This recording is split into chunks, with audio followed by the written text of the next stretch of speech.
The night settles over the ancient Italian peninsula like a soft velvet blanket, dimming the last flickers of daylight and soothing the earth into a deep, restful quiet.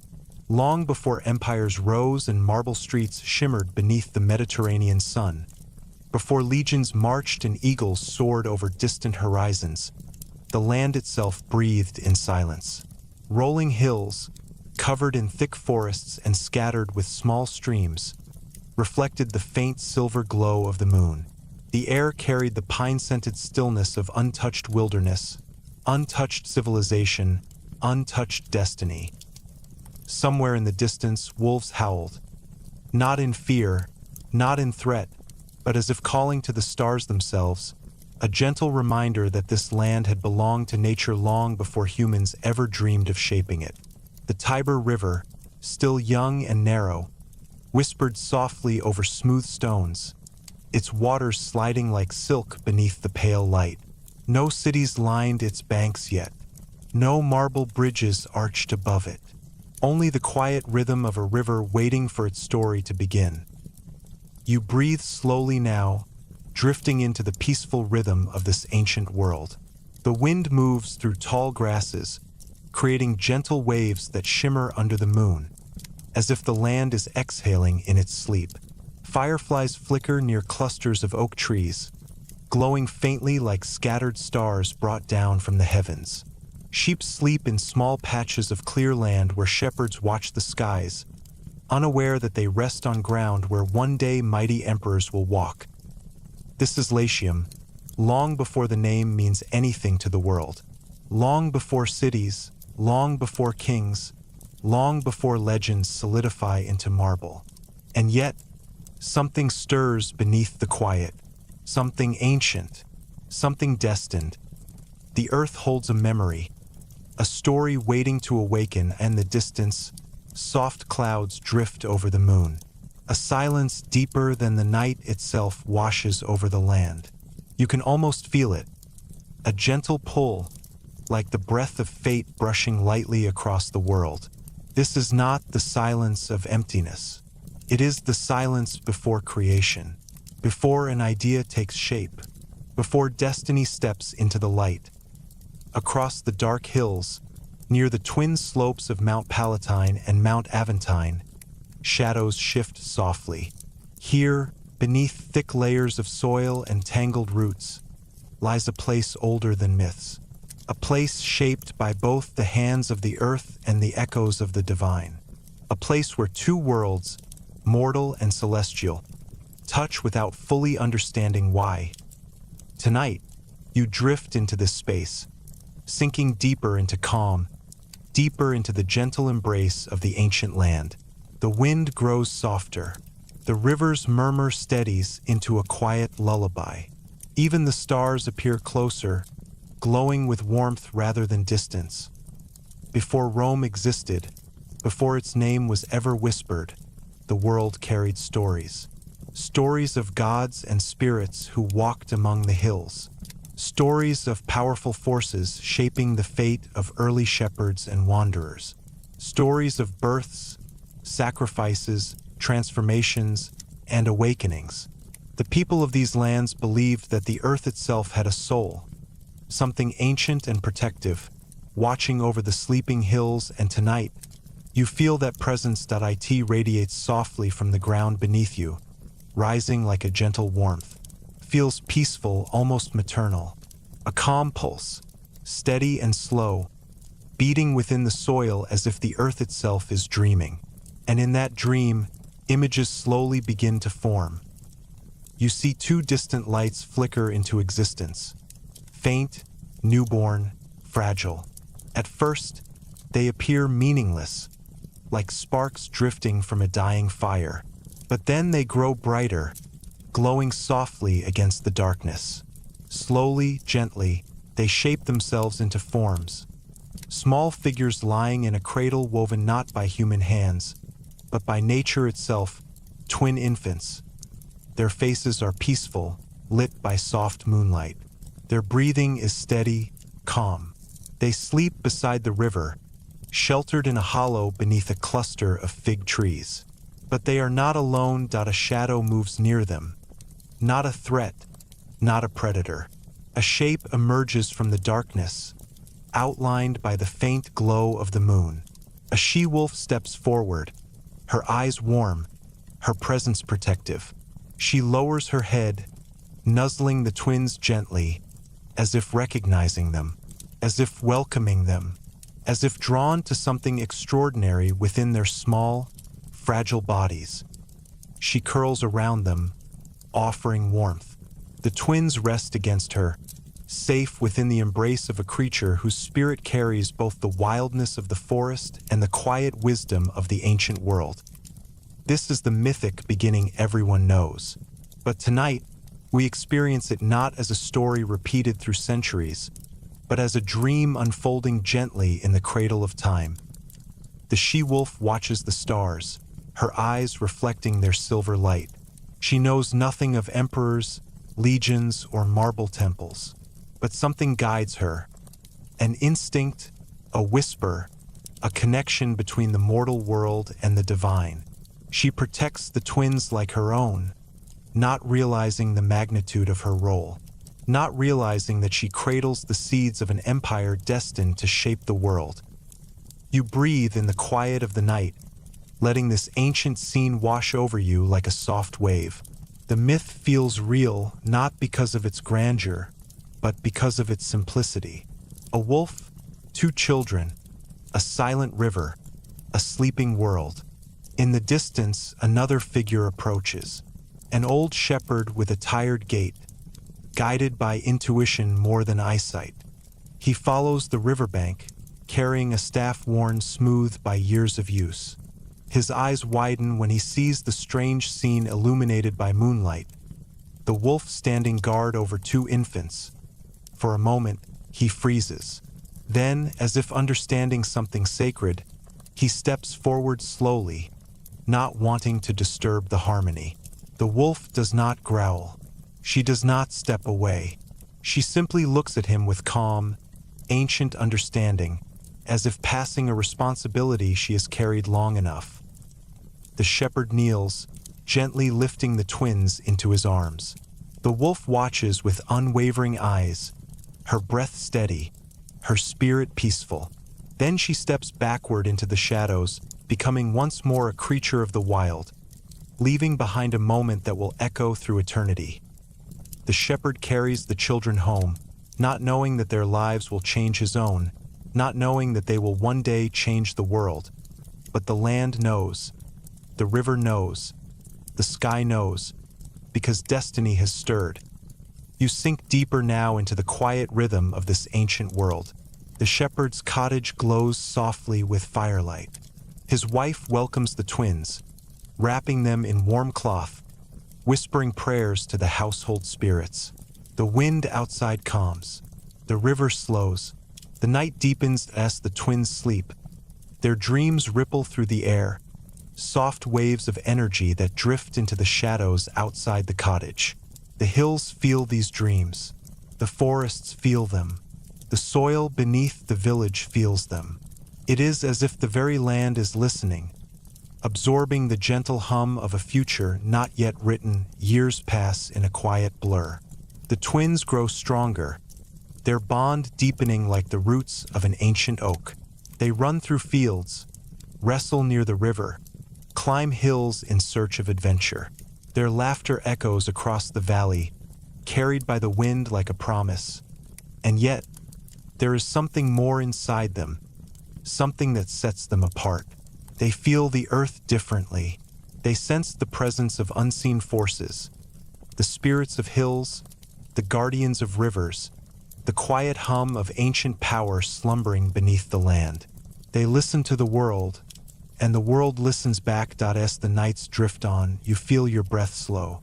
The story wraps around you gently, like a blanket woven from myth and memory. There is no rush, no urgency, only the soft unfolding of a tale carried through centuries.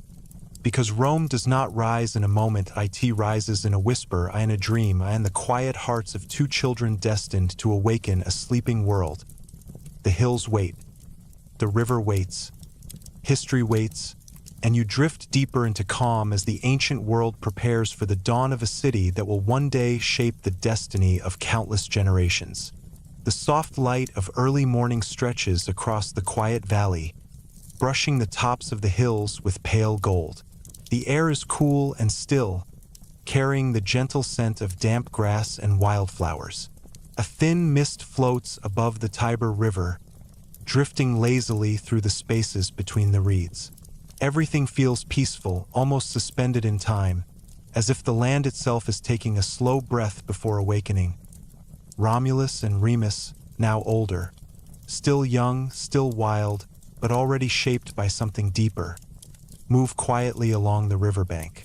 Their footsteps leave faint impressions in the dew-covered earth. They walk not with the careful curiosity of children, but with the natural confidence of those who feel the land responding to their presence. The river seems to murmur to them. The trees seem to lean softly toward them.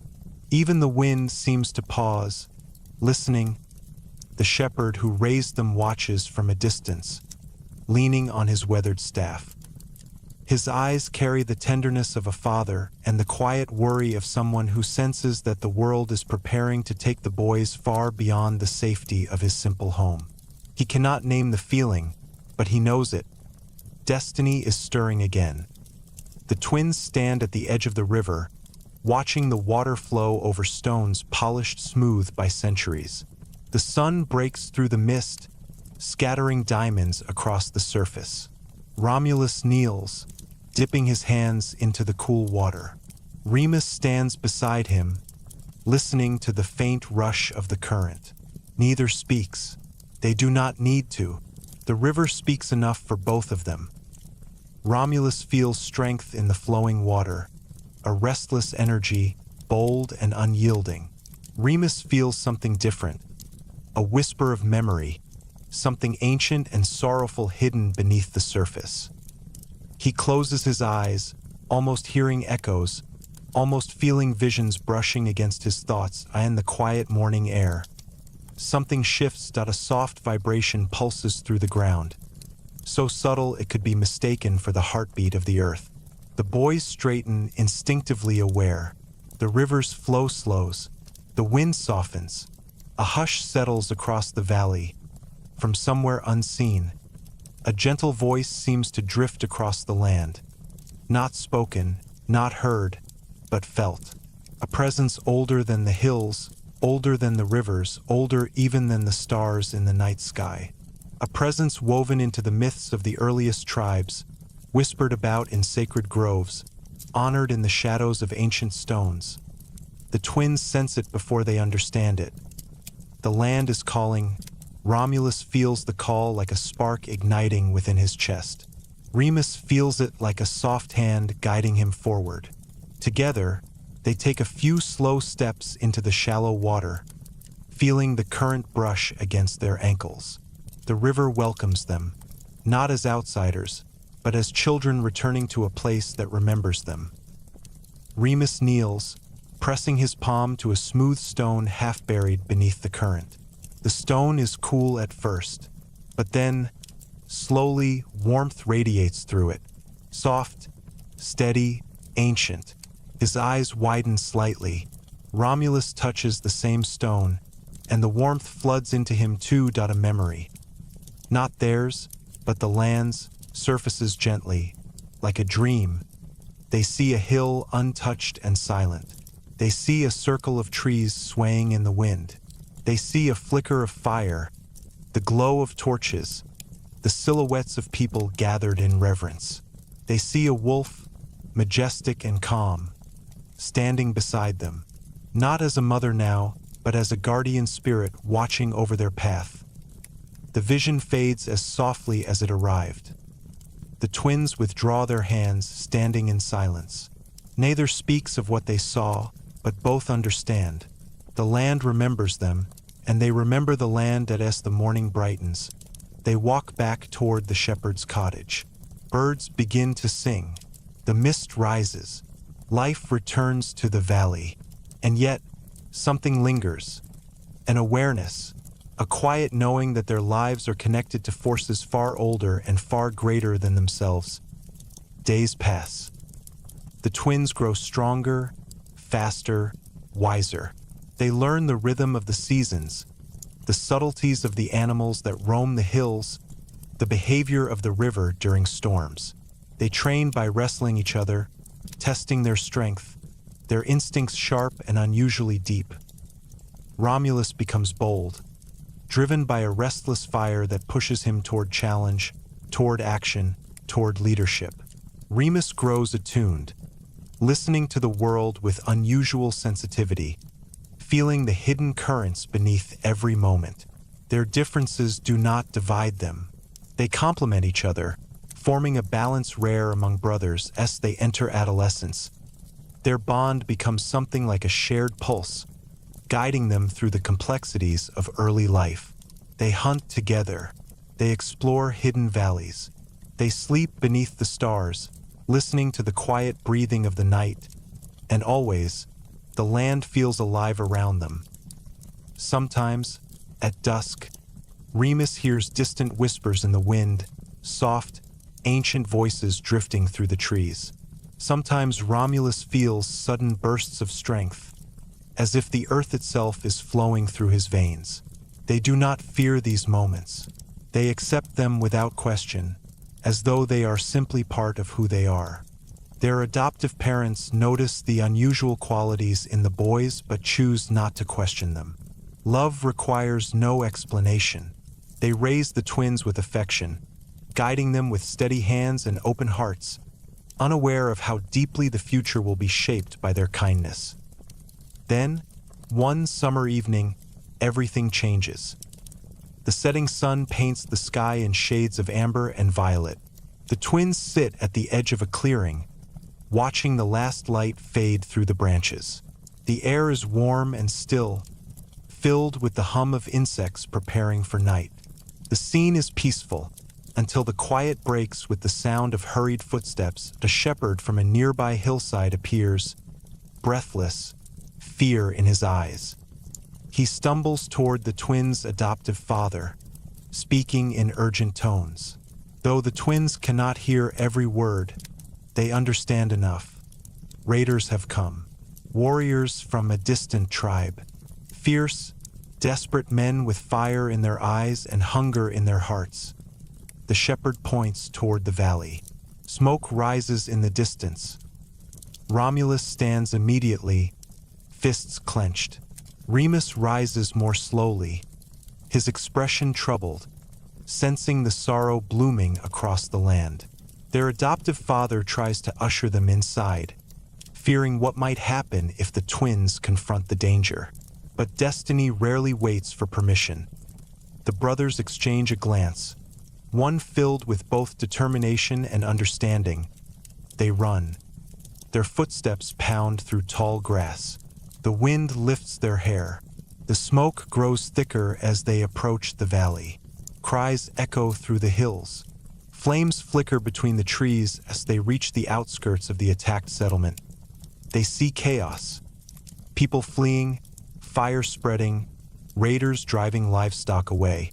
For the first time in their lives, the twins witness the cruelty of desperation, the violence humans are capable of when survival demands it. Romulus steps forward without hesitation, but he grabs a fallen branch from the ground, gripping it like a weapon.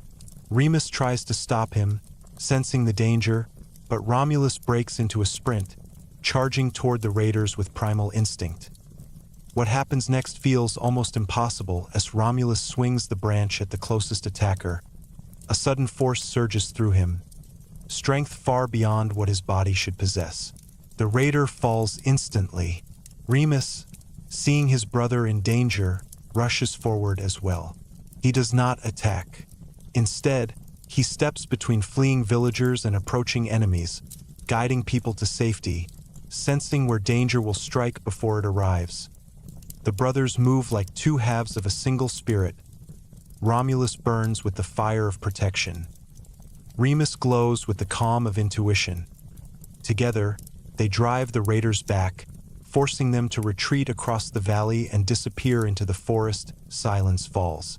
The remaining villagers stare at the twins, not with fear, but with awe, with gratitude, with a faint spark of recognition. Something about the brothers feels bigger, older, almost mythic. The land seems to breathe with relief as the villagers extinguish the flames and tend to the wounded. The shepherd who raised the twins approaches them. His eyes glisten, not with pride alone, but with a subtle sadness that he knows now that the boys belong not to his small cottage, not even to the valley, but to something far greater, something waiting beyond the horizon. That night, Romulus and Remus sit beside the quiet river once more. Moonlight dances on the water. The air is cool and filled with the scent of damp earth.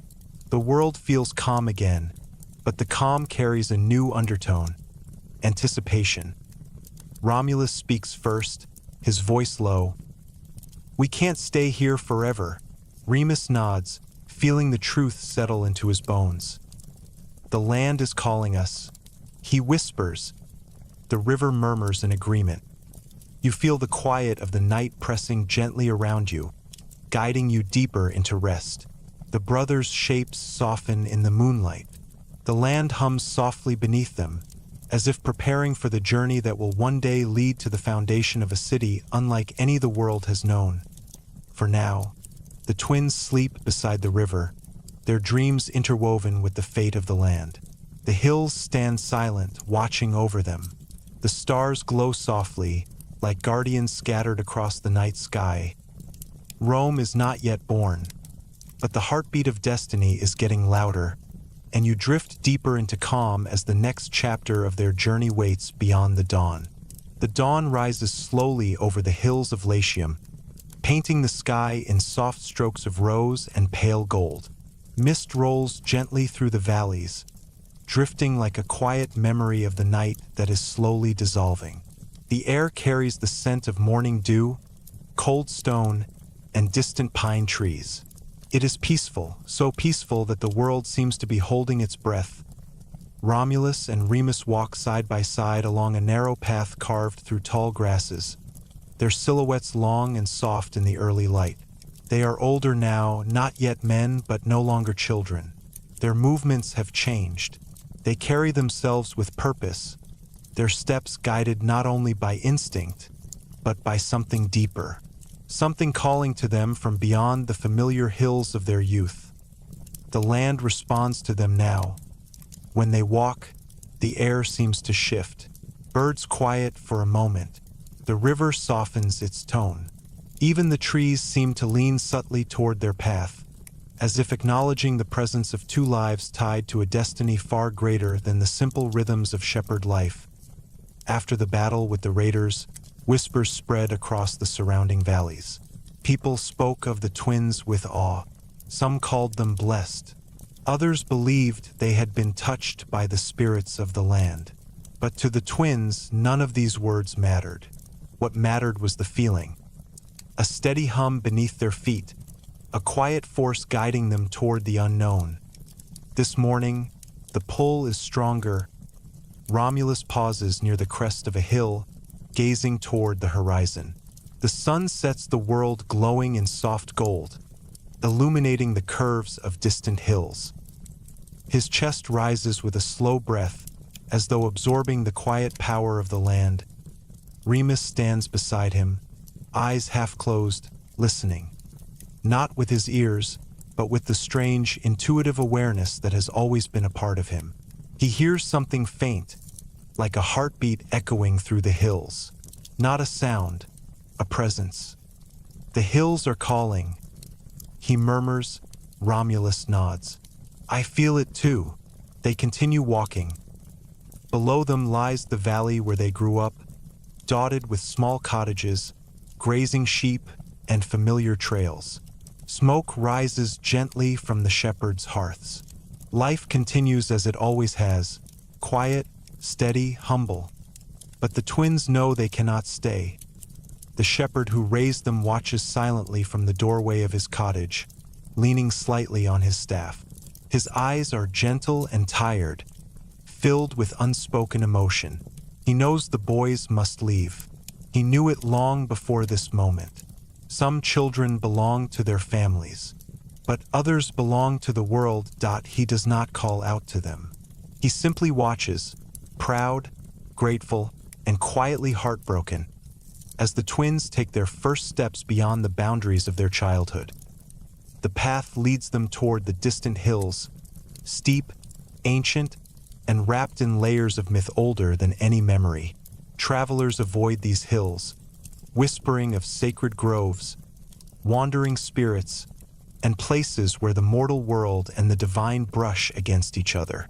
To most, the hills are a place of fear. The twins, they feel like home. As they climb, the air grows cooler. The wind brushes against them with gentle fingers, carrying the faintest hints of voices long forgotten. Romulus feels an electric excitement building inside him, a restless energy pushing him upward. Remus feels something different, a calm, deep knowing, as if he is returning to a place he once visited in a dream.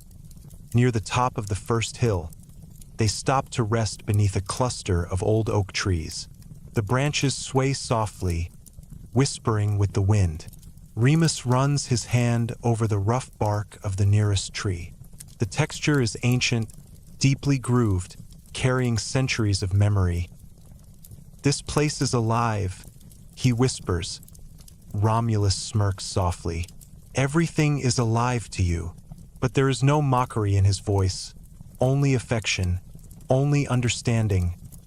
Remus turns his gaze toward the horizon. "No," he says, "not like this." Romulus doesn't argue. He feels it too, the subtle pulse in the ground, the sense of eyes unseen watching them with quiet expectation. After resting, they climb further. The path grows steeper, turning into a rocky slope covered with patches of moss. Their breaths grow slower, steadier. The world around them quiets gradually, as though the higher they ascend, the closer they come to the threshold between their mortal lives and whatever destiny awaits them at last. They reach the top of the hill. The view stretches endlessly. Rolling hills, winding rivers, stretches of forest blending into the horizon. Dawn has fully awakened now, bathing the world in warm morning light. For a moment, the twins stand in silence, letting the vastness wash over them.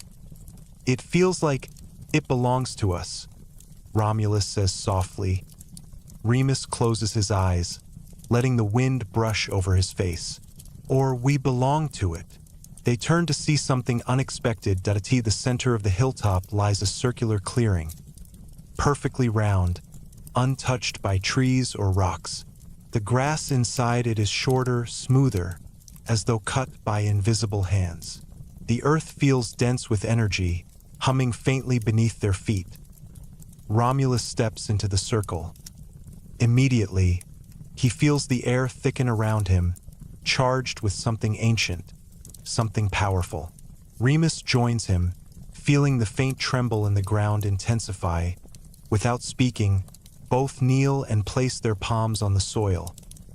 The response is immediate. A pulse of warmth rises through the earth, flowing up their arms like a gentle wave. Their minds soften, opening like petals unfurling in morning light. Images drift into their thoughts, soft, blurred, dreamlike. They see the she-wolf again, her eyes glowing softly in the shadows. They see a man cloaked in light, his silhouette tall and indistinct.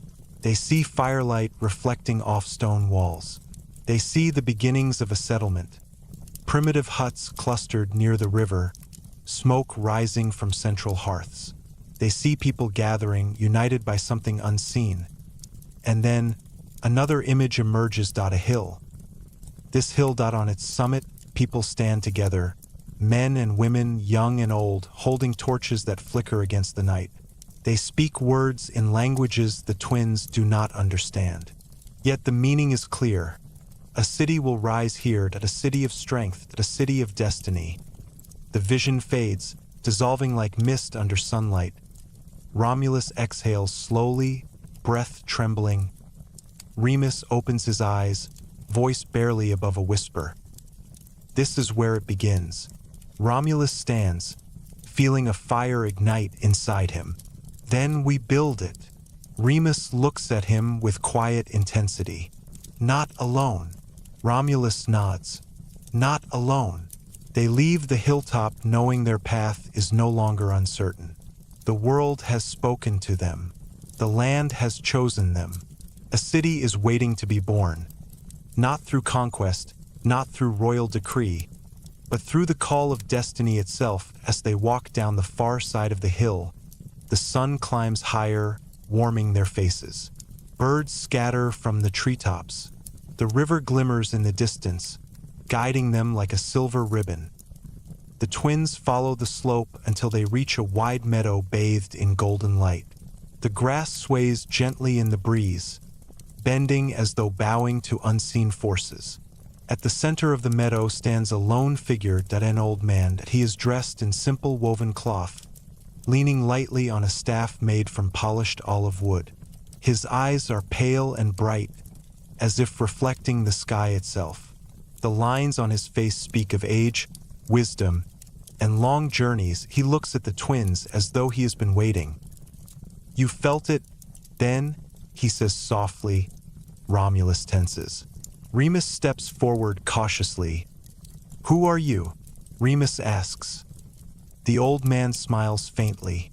"A traveler, a listener, a guardian of memories older than this land."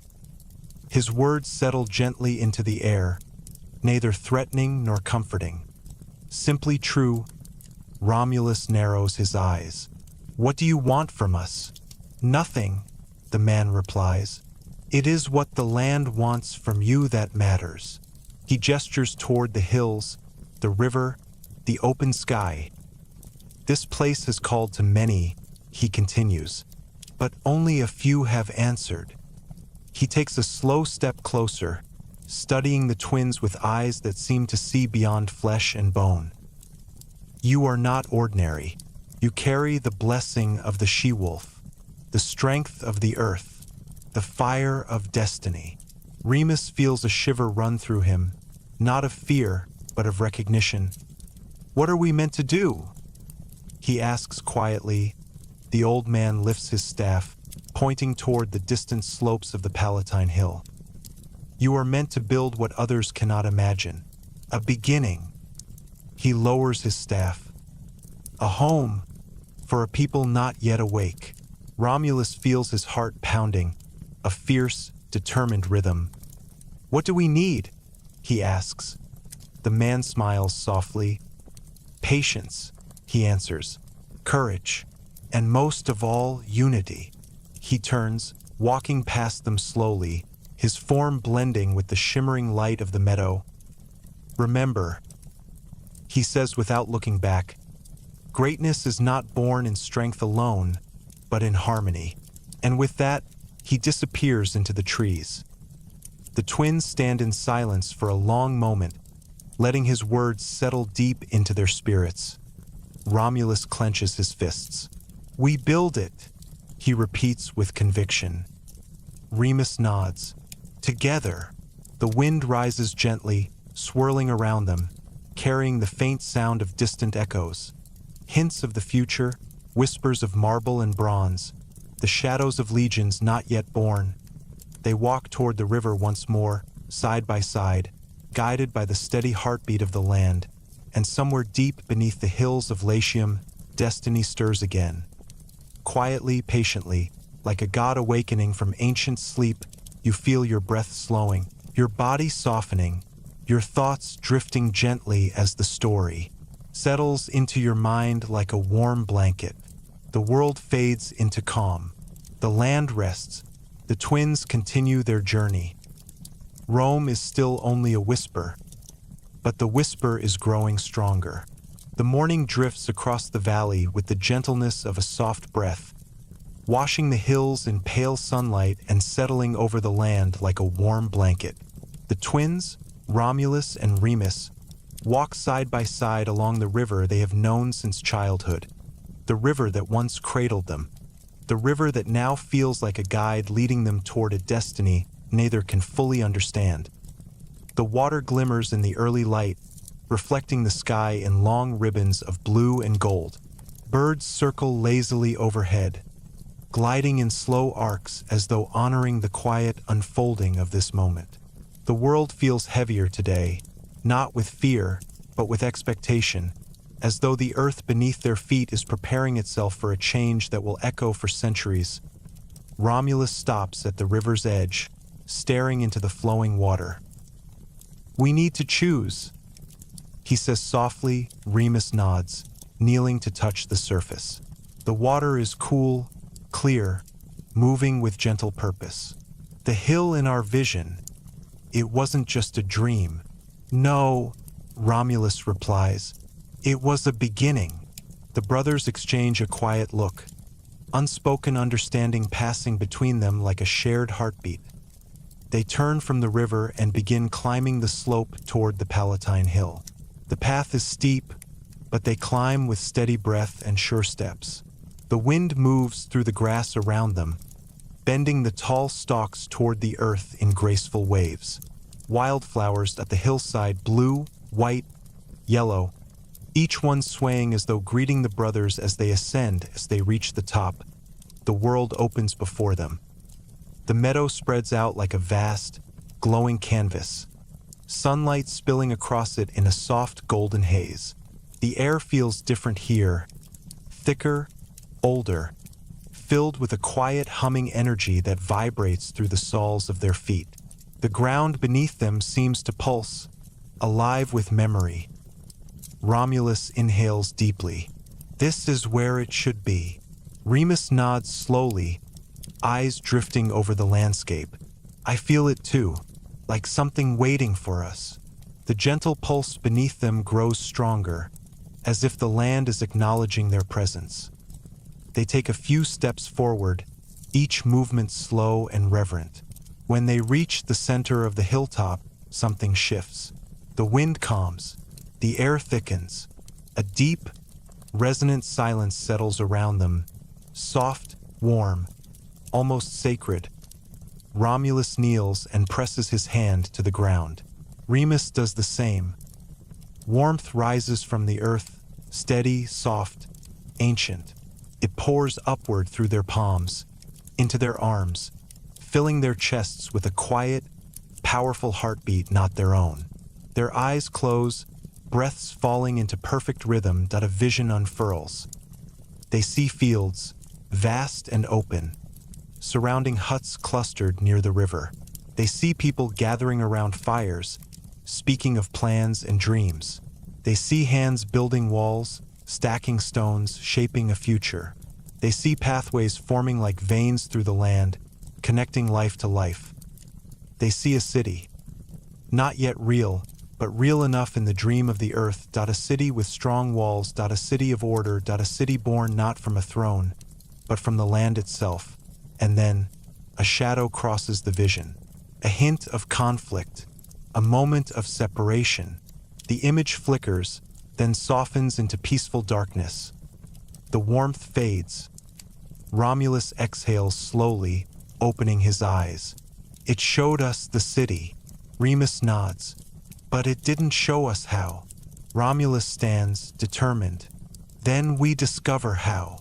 They walk the perimeter of the hilltop, studying the terrain.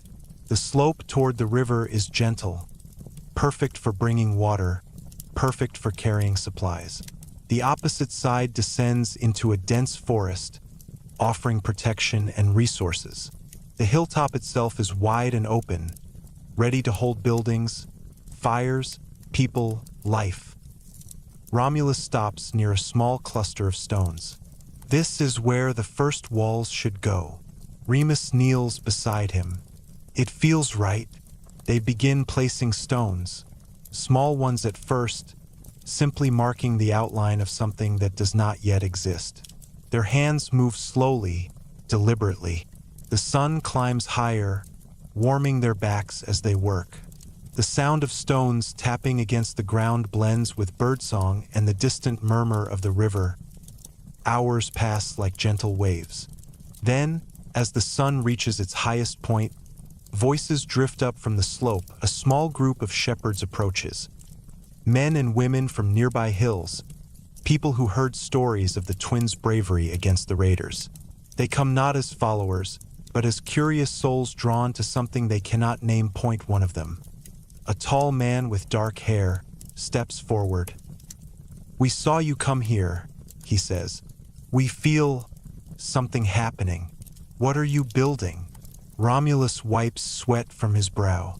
"A beginning." The man nods slowly, looking around. "This place feels different today." Remus smiles gently. "It isn't different. We're just seeing it clearly for the first time." The group exchanges glances, sensing truth in his words. Point one woman kneels beside the stones, touching them carefully. Her breath catches slightly, as though she feels the same warmth the twins felt. She looks up. "We'll help." Romulus's eyes soften. "Thank you." The shepherds begin gathering stones, placing them beside the ones the twins arranged. They work quietly, peacefully, guided by intuition rather than instruction. The sun warms their hands. The earth hums beneath them. A soft breeze moves across the hilltop like a blessing. The first circle of stones grows wider as the day fades into evening. The sky shifts to soft shades of pink and indigo. The group sits around a small fire near the center of the hilltop, sharing bread, cheese, and water from clay cups. The flames crackle gently, sending tiny sparks into the darkening sky. Romulus gazes at the fire, thoughtful. "I think this hill wants us here." An older shepherd nods. "There are places in the world that welcome life, and places that resist it. This hill, it welcomes." Remus leans back, watching the first stars appear. "It's like it's been waiting." The others fall silent, feeling the truth in the air. Night settles slowly over them. The fire burns low. One by one, the shepherds drift into sleep, wrapped in blankets beneath the open sky. The twins remain awake for a while, listening to the quiet. Romulus speaks first. "Do you ever feel like something is missing?" Remus turns to him. "Missing how?" Romulus looks toward the river. "Like we're supposed to build something, but something else has to happen first." Remus thinks for a moment. "Maybe we're supposed to find someone." Romulus shakes his head. "No, not someone. Something." They fall into silence again, watching as the moon rises over the hills. When they finally lie down, sleep takes them gently, like a slow-moving tide. The ground beneath them feels warm and alive. The wind hums softly. Their dreams drift into visions, fragmented images of stone walls, bright fires, distant conflicts, and a city that grows like a living heart. The next morning, more people arrive. Word has spread quickly, not because of messengers, but because the land itself seems to whisper the news along the hills. Farmers from nearby fields, families seeking safety, wanderers looking for a place to belong. They come carrying stones, tools, food, simple offerings of help. They gather around Romulus and Remus. "What will this place be?" someone asks. Romulus answers with calm certainty. "A home." Remus adds softly, "A beginning."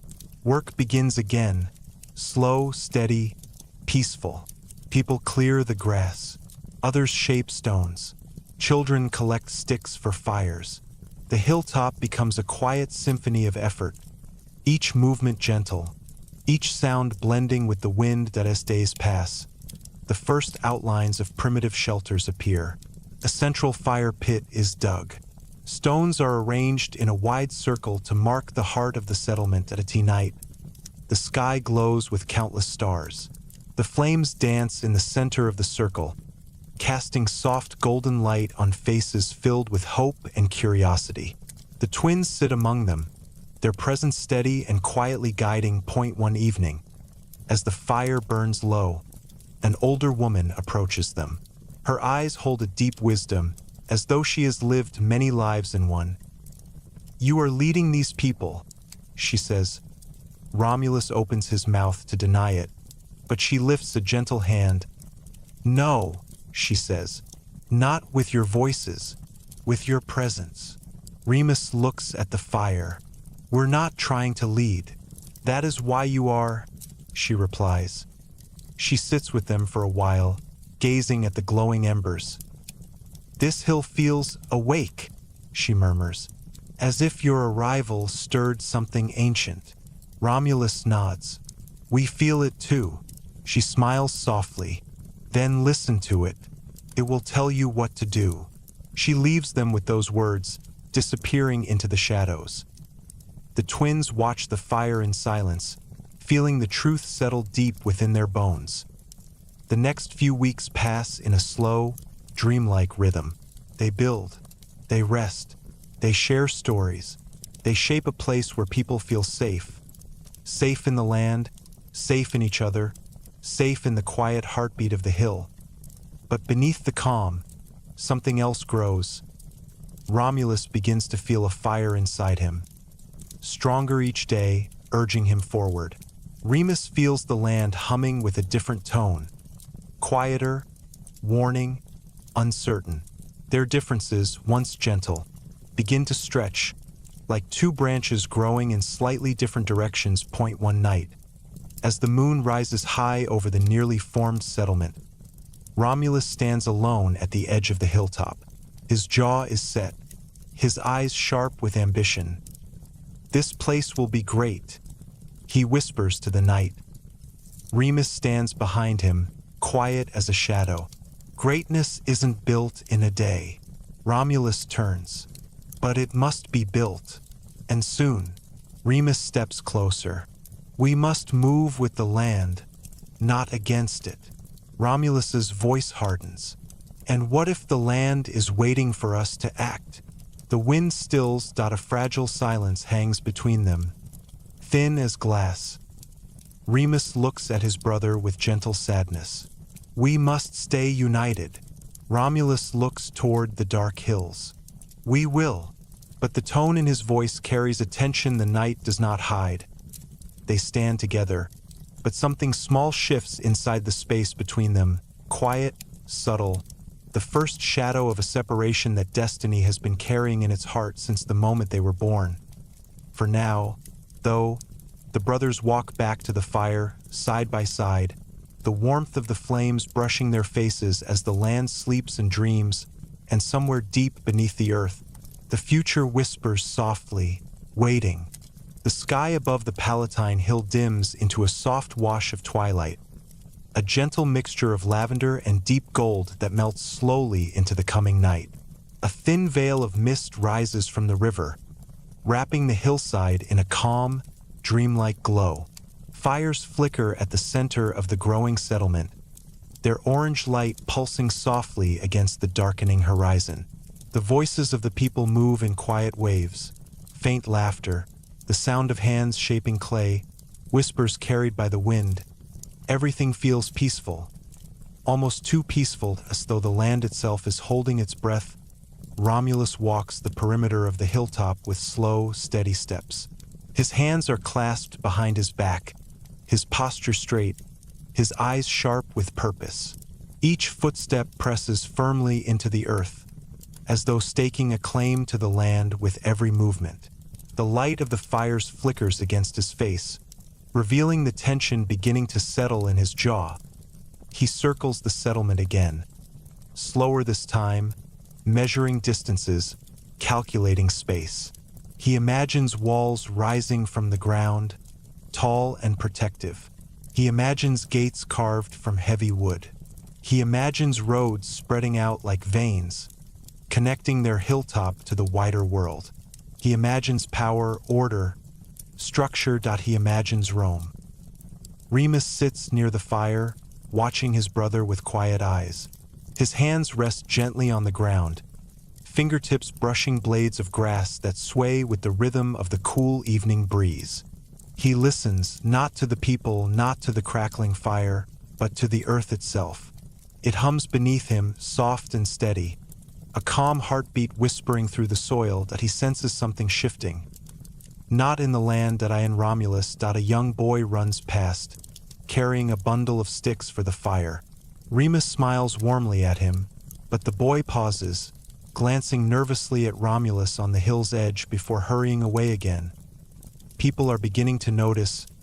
Romulus returns to the fire eventually, lowering himself to sit across from Remus. The flames cast long shadows, dancing gently across their faces. The crackling of the fire fills the silence between them. "You've been walking the perimeter again," Remus says softly. Romulus shrugs lightly. "I'm shaping the city. It needs form." Remus studies him. "The land will show us the form." Romulus's gaze sharpens. "We can't wait for the land to decide everything." "It's not about waiting," Remus murmurs. "It's about listening." Romulus looks away, jaw tightening. "People need leadership, direction, strength." Remus tilts his head. "And you think strength comes from claiming the land before it is ready?" Romulus doesn't answer. The fire crackles a little louder, sending sparks drifting into the night sky. A soft tension settles over the space between them, thin, fragile, like the tremor of a distant storm that has not yet arrived. But neither brother speaks of it. Not wide as days pass.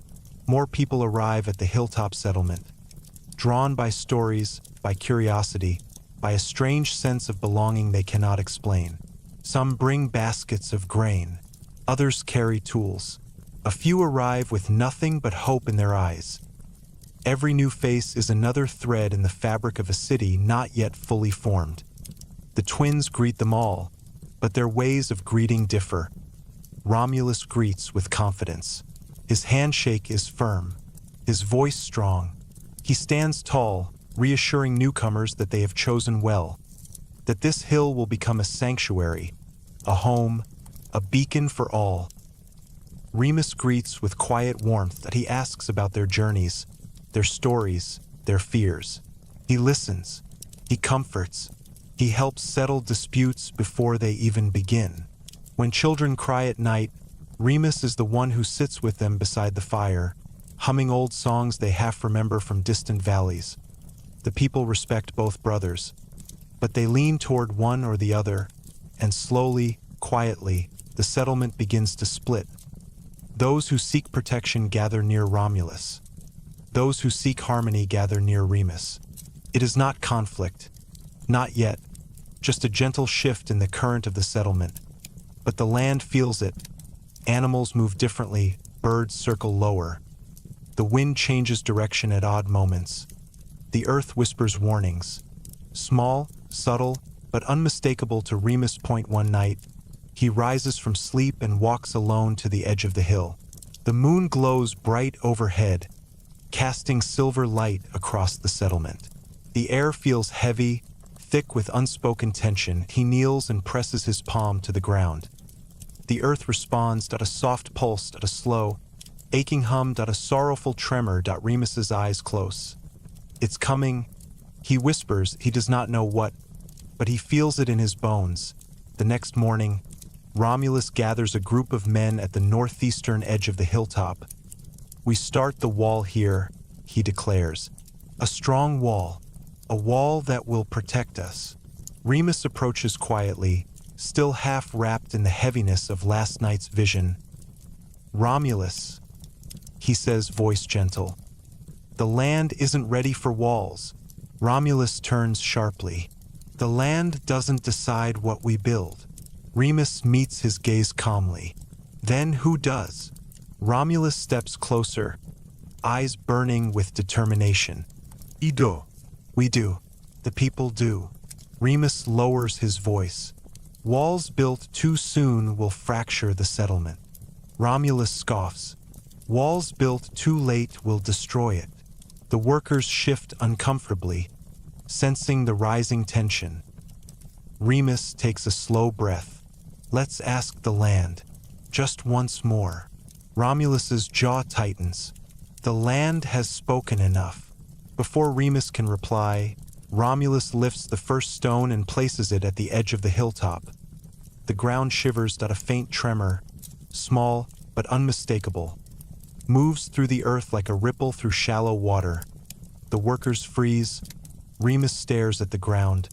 Romulus stands firm, refusing to acknowledge the warning. "It's nothing," he says, but the land disagrees. Leaves fall without wind.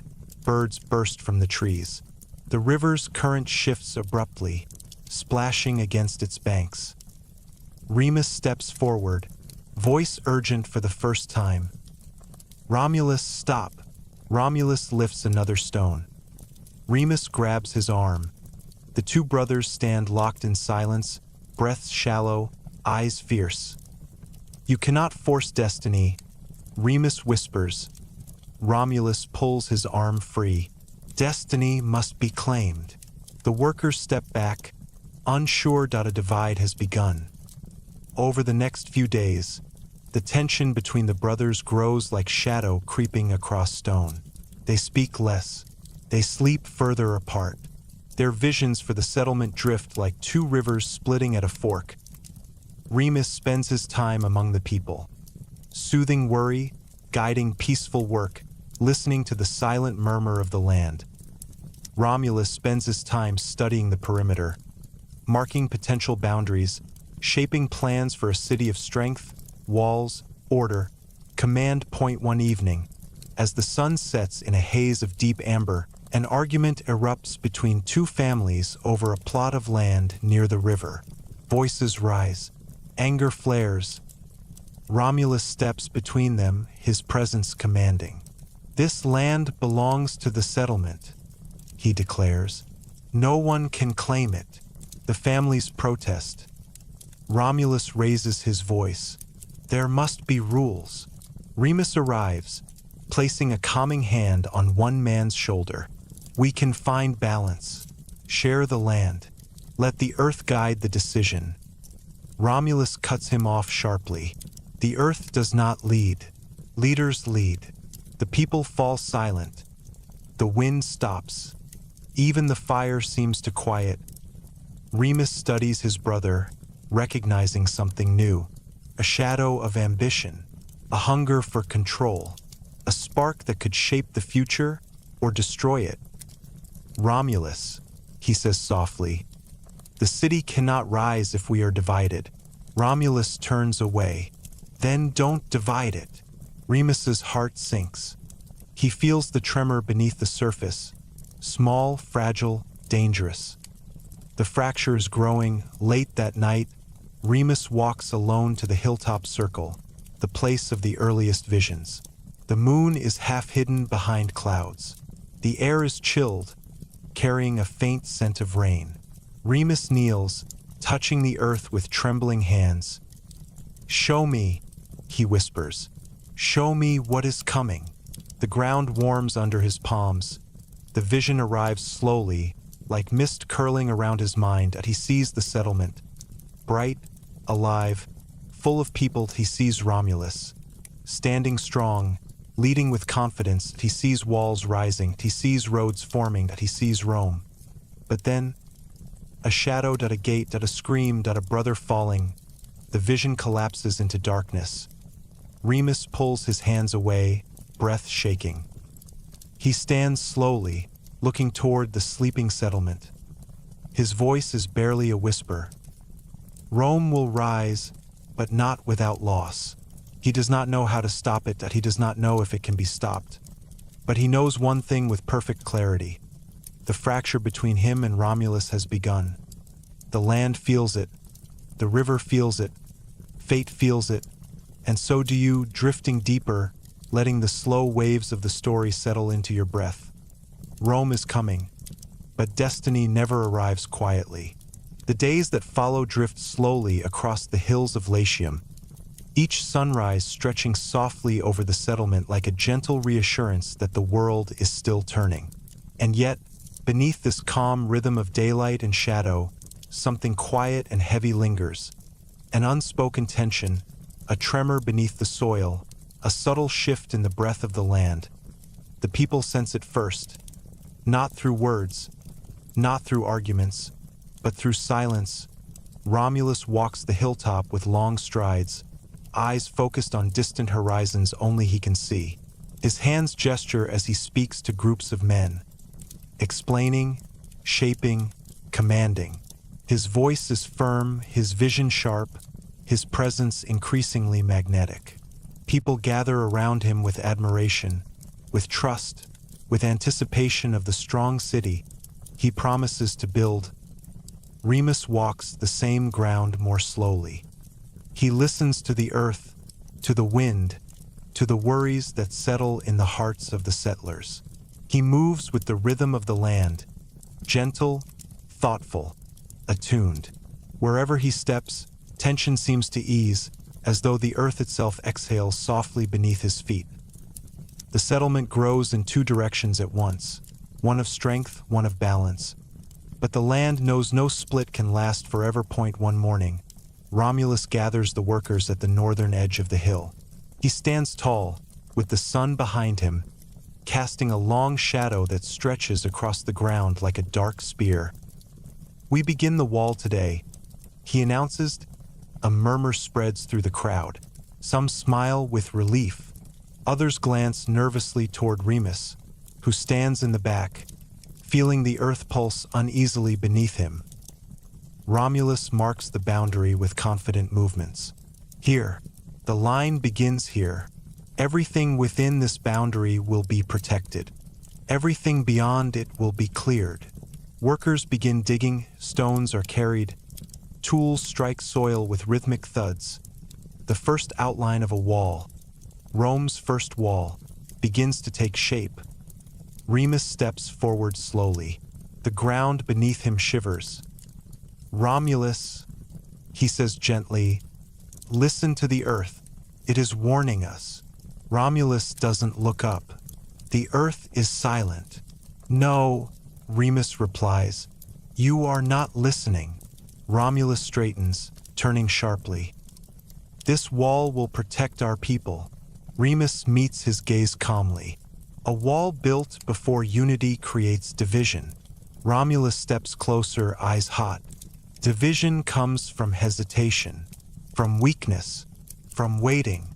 "The land isn't ready," Remus insists. Romulus lifts the next stone, placing it firmly into the fresh soil. "The land," Romulus says with cold certainty, "will adapt." The earth trembles. It is faint, barely perceptible, but Remus feels it surge like a pulse through the soles of his feet. A deep, aching sorrow. The people freeze, tools fall quiet, birds go still in the branches of the trees. Romulus breathes heavily, refusing to acknowledge the tremor. "It's nothing," he mutters, but everyone hears the tension in his voice. That night, the stars shine bright and cold. The river glimmers with moonlight, reflecting the sky in trembling silver patterns. The settlement is quiet, too quiet. Even the fires burn with smaller flames, as though the wind is holding its breath. Remus lies awake. The vision from the night before keeps returning to him. Shadow, gate, a falling figure, the ache of loss. He presses his palm to the ground, hoping for clarity, but the earth responds only with a soft, sorrowful hum. That he rises and walks toward the wall. Romulus is already there, standing with his arms crossed, staring at the stones like a general surveying a battlefield. His face is lined with determination, but Remus sees the flicker of something else. Fear, doubt, the fragile crack beneath the armor. "You're awake early," Romulus says without turning. "So are you," Remus replies, approaching slowly. Romulus finally looks at him. "This wall is the future." Remus shakes his head gently. "The wall is a choice. The future is still undecided." Romulus takes a step forward, voice tightening. "You don't understand what needs to be done. And you don't understand what the land is telling you." Romulus's breath sharpens. "The land didn't save us from the raiders. We saved ourselves." Remus's eyes soften. "Because the land empowered us. Because destiny guided us. We were never meant to lead alone." Romulus looks away, jaw clenching. Maybe destiny favors the stronger. Silence falls between them, cold as the moonlight. Remus steps closer, lowering his voice. Brother, this city must rise with balance. With both of us. Romulus turns, his expression hardening like stone. Or maybe it must rise with one of us. The wind stops. The stars seem to freeze. Remus feels a chill run down his spine. Romulus, what are you saying? Romulus's voice is quiet. Too quiet. Leadership cannot be shared. Remus inhales slowly. Rome is not yours alone. Romulus meets his gaze with fire. But it will be. The words strike like a blade made of sound. The land trembles beneath them, that a thin crack forms between their feet. Tiny, almost invisible, but unmistakable, Remus steps back, shaken. The earth is warning you. No, Romulus says through clenched teeth. It is warning you. Remus studies him, really studies him, and sees the shift fully now. The ambition, the pride, the desperate need to prove himself. The belief that destiny belongs to the stronger hand. Brother, Remus says softly, voice trembling with sorrow. If you continue like this, you will destroy everything. Romulus lifts the next stone, placing it firmly into the wall. I will build everything. The next day, the divide deepens. People begin to choose. Some work on Romulus's wall, following his vision for a fortified city. Others follow Remus into the fields, planting crops, tending the earth, shaping a peaceful foundation for a community that will last. 2 groups, 2 philosophies, 2 futures. The settlement that once felt like a single heart now beats unevenly, like a drum out of rhythm. Romulus grows more impatient. He pushes the workers harder, demands more stones, more speed, more structure. He speaks of order, of strength, of security. His voice rises. His commands sharpen like blades. Remus grows quieter. He works with the land, guiding those who seek harmony. He speaks of balance, of respect, of unity. He listens. He warns. He tries to soothe the fear that begins to creep into the hearts of the people. But fear spreads quickly. Some worry that Remus's approach is too soft. Others fear Romulus's ambition is too harsh. Night. The settlement is divided by silence at a wall, not yet finished, has already formed in the space between brothers. One evening, remnants of sunlight linger at the edge of the world, staining the sky a deep shade of gold as birds return to their nests. The twins stand at opposite ends of the settlement, both staring at the horizon as though searching for clarity in the shifting colors. Remus feels the earth beneath him vibrate, a warning pulse. He follows the sensation to the wall, where he sees Romulus standing proudly beside the structure, hands on his hips. Romulus sees him approach and sets his jaw. I know why you're here. Then you know what I'm going to say, Remus replies quietly. That this wall is a mistake. Romulus snaps. Remus nods. It will divide the people. Divide us. Romulus steps closer. Then stop opposing me. Remus's voice softens. Brother, I'm not opposing you. I'm trying to protect you. To protect all of us. The land. Enough about the land. Romulus shouts, startling even himself. The people turn to look. Remus's expression remains calm, though sorrow flickers in his eyes. You're not listening. I'm done listening, Romulus says, voice low and trembling with contained rage. I am building a kingdom, a city unlike anything the world has seen. And you, his voice cracks, you slow everything down. Remus steps back as if struck. Romulus breathes hard, chest rising and falling in sharp waves. I don't need your visions, or your warnings, or your whispers with the earth. I need action, and I need my brother. Remus whispers, Romulus hesitates. It is only a heartbeat, a single fragile pause, but in that moment, the entire future trembles on the edge of change. Then he turns away. We finish the wall tomorrow. Remus exhales shakily. Romulus. But Romulus is already walking into the shadows. Night descends silently, thick and heavy. The moon hides behind clouds. The fires burn low, struggling against the wind. People sleep uneasily, shifting beneath their blankets as if dreaming of fractures and storms.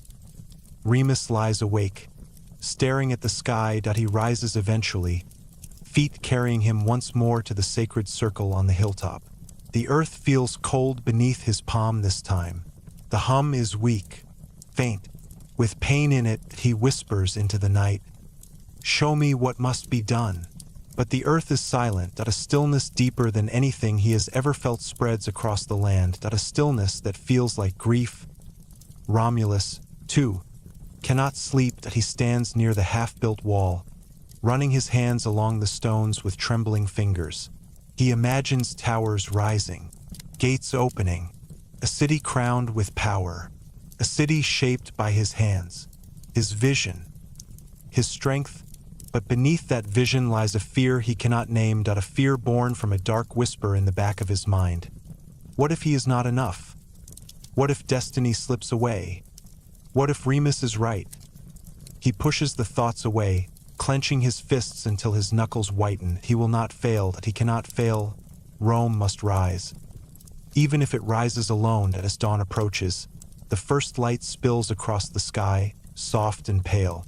The earth feels heavier than usual, as though weighed down by unseen tension. People begin to stir, unaware that this day, this quiet morning, will change everything. Romulus stands before the wall. Remus stands at the opposite end of the settlement. The sun rises slowly between them, casting long shadows across the ground, two shadows stretching in opposite directions. The land holds its breath. Destiny edges closer, and the twins, once united by the wild embrace of a she-wolf, now stand on the brink of a choice that will echo for thousands of years. You feel the heaviness settle, gently into your breath, guiding you deeper into calm. The world softens. The story cradles you like dusk settling over the earth. Rome is coming, but something must break before something greater can be born. The morning arrives slowly, as if unsure it should reveal what the new day holds. Pale light stretches across the hills of Latium, soft and hesitant, touching the settlement with the gentlest hand. The air is unusually still. Not a leaf stirs, not a ripple moves across the river. It feels as though the entire land is holding its breath, waiting for something it cannot name. Romulus stands near the unfinished wall, the stones cold beneath his fingers as he inspects each one. His shadow stretches long across the ground, merging with the faint line of rock that marks his vision for the future city. He hears footsteps approaching but does not turn. He knows who it is. Remus stops a short distance beside him, his voice quiet, almost carried away by the stillness. "You start early." Romulus does not look up. There's work to do. Remus studies the stones for a moment, then the spaces between them, then his brother's strained posture. Rome won't rise if we don't rise together. Romulus tightens his jaw. "You've said that, and you haven't heard it," Remus replies. Romulus finally turns toward him, eyes firm, but something tired beneath them. "I heard. I simply disagree." Remus steps closer, his voice softer now. "The people are watching us. They follow our example." Romulus looks back to the wall. "Good. Let them see strength. Or let them see unity," Remus says. The silence between them stretches like a thin thread tugged from both ends. The sun lifts higher, painting them in gold and amber, and yet neither brother feels the warmth. Romulus turns away first. Unity won't keep this place safe. Strength will. Remus exhales, a sound full of quiet anguish. Strength without balance collapses. Romulus lifts a stone and sets it in place with a hard thud. Then maybe balance is the problem. Remus watches him, understanding now how deep the rift has grown. He walks away without another word, feeling the earth beneath him vibrate with a heavy pulse that only he seems able to sense. The wind continues to refuse movement, as though the entire world is frozen in anticipation. The settlement wakes slowly as the brothers return to their separate tasks. Workers gather at the wall, others tend to the fields, and children carry water and wood. Though life continues, every motion seems muted, each person caught between two gravities. Romulus lifts stones with a furious drive, sweat forming on his brow as he directs the workers with short, sharp commands. His voice cuts through the air like a blade, each instruction fueled by determination and fear. Remus moves differently. He calms frightened children, helps repair tools, soothes arguments, and checks the soil for signs of what the land tries to whisper. Wherever he walks, tension dissolves just a little, though never completely.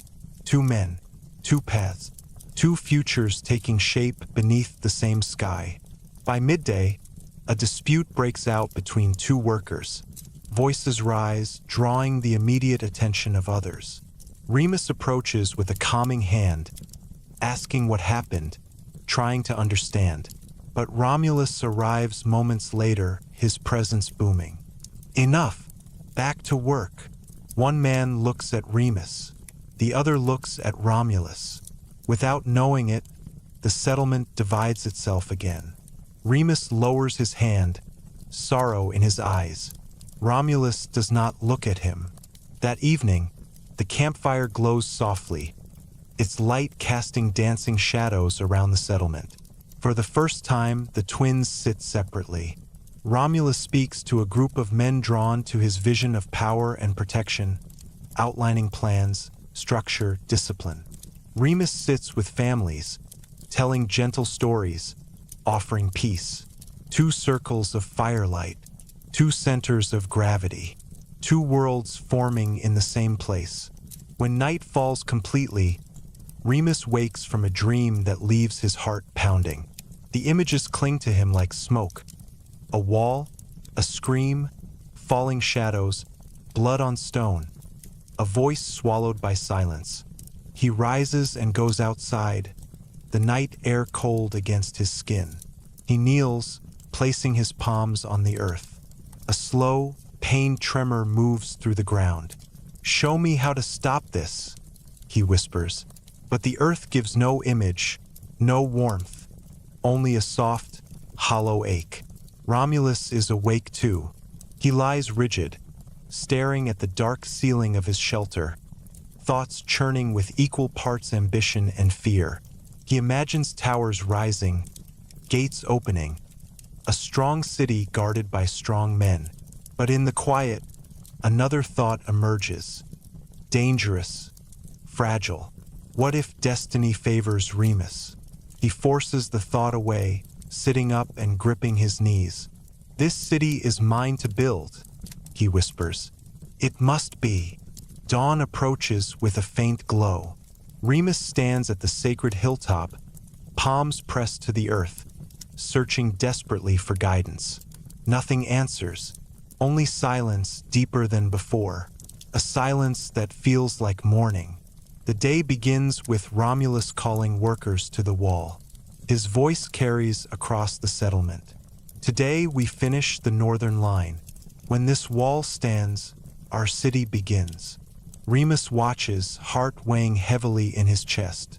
The people gather, sensing something important is about to unfold. Romulus lifts the final stone. Remus steps forward. A wave of murmurs spreads through the crowd. Romulus freezes, stone in hand. Remus's voice is soft but clear. "Brother, don't place that stone." Romulus's fingers tighten around it. "Step aside." Remus shakes his head. "The land is begging you not to. The land is not my king. Romulus snaps. "And you are not its master," Remus answers. The people gasp. Romulus lifts the stone again. "If you won't stand with me, then don't stand in my way." Remus steps into the marked boundary line, the first true act of defiance. Romulus's breath trembles with rage. "Move!" Remus stands firm. "Not here. Not today." A heavy silence settles over the hill. The earth trembles beneath their feet. The wind finally moves, a cold whisper cutting through the stillness like a warning. Romulus lowers the stone slightly, shaking with anger he can no longer contain. Remus's voice softens, almost breaking.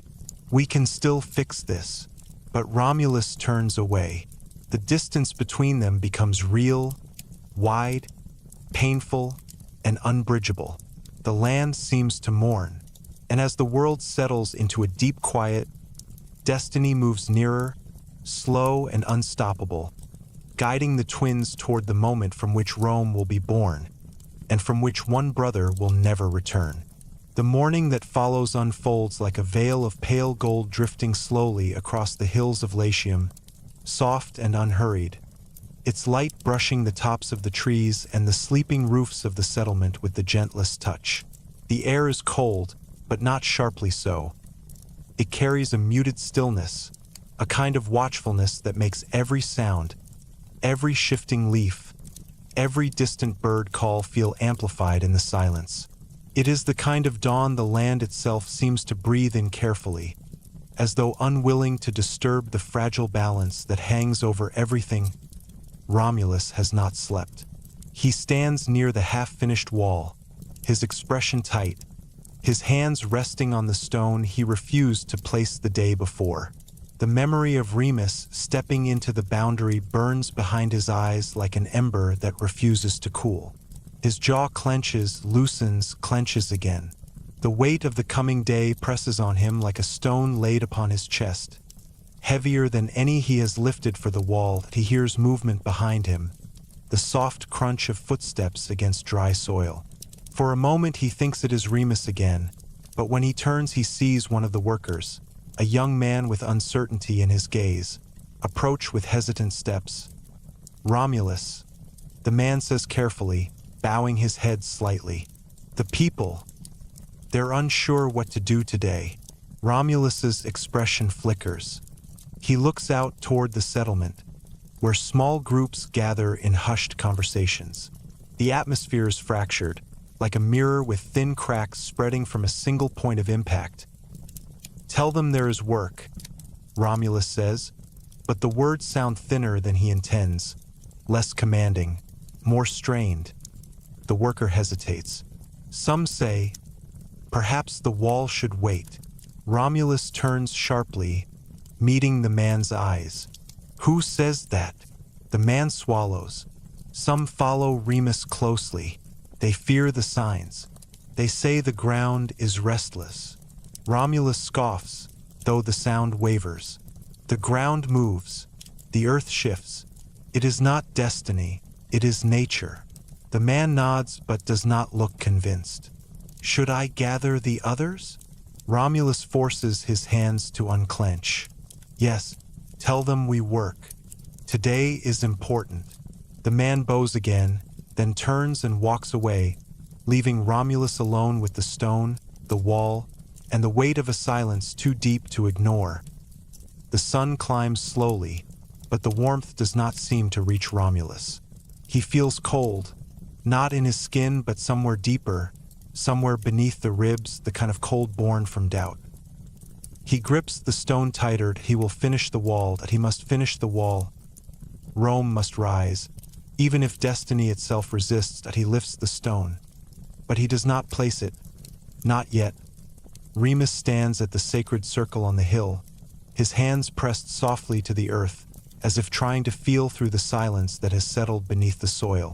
He closes his eyes, his breath slow, steady, controlled. But no vision comes. No whisper, no warmth, only a faint, aching hum, like the heartbeat of something ancient, wounded, and bracing for what must come. He lifts his head, the early light brushing across his features in a muted glow. The wind moves only slightly, as though awakening reluctantly from its long stillness that he senses movement behind him, but unlike Romulus, he does not tense. He knows the footsteps instantly. Light, hesitant, respectful point one of the women from the settlement approaches, her expression full of worry. She clutches her shawl tightly around her shoulders. "Remus," she says softly, "people are afraid. They heard what happened yesterday." Remus rises slowly, dusting earth from his hands. Fear comes when the path ahead is unclear. She nods, her voice trembling faintly. "Should we leave the hill today? Should we stay away from the wall?" Remus looks out over the settlement. Romulus stands near the wall, lifting stones with rigid determination. Workers hover uncertainly, emotionally divided. The settlement feels fragile, like a single breath could send everything collapsing. "We stay near," Remus says gently. "The land is trying to speak, and I must listen, even if it speaks in silence." The woman nods, though her eyes betray uncertainty. She returns to the settlement, leaving Remus alone with the fading tremor beneath his feet. He exhales slowly. He does not know how to stop what is coming, but he feels in his bones that something is moving closer, step by quiet step. As the sun climbs higher, the workers gather near Romulus. Some begin lifting stones with him, though their movements lack conviction. Others stand farther back, watching Remus instead, waiting for guidance that never fully arrives. Romulus feels the division like a blade pressing against his spine. He sharpens his voice. "If we don't work together, the wall won't stand." But the words ring hollow. He knows what they imply. He knows what the others hear hidden beneath them. He glances toward Remus. His brother stands at a distance, his posture calm, his gaze watchful. Remus is not interfering, not speaking to the workers, not challenging him. And yet his silence gathers people like a soft gravitational pull. They drift toward him without being asked. Romulus's jaw tightens. He lifts another stone. This one feels heavier than the last. He sets it down harder than necessary, the impact sending a faint tremor through the earth.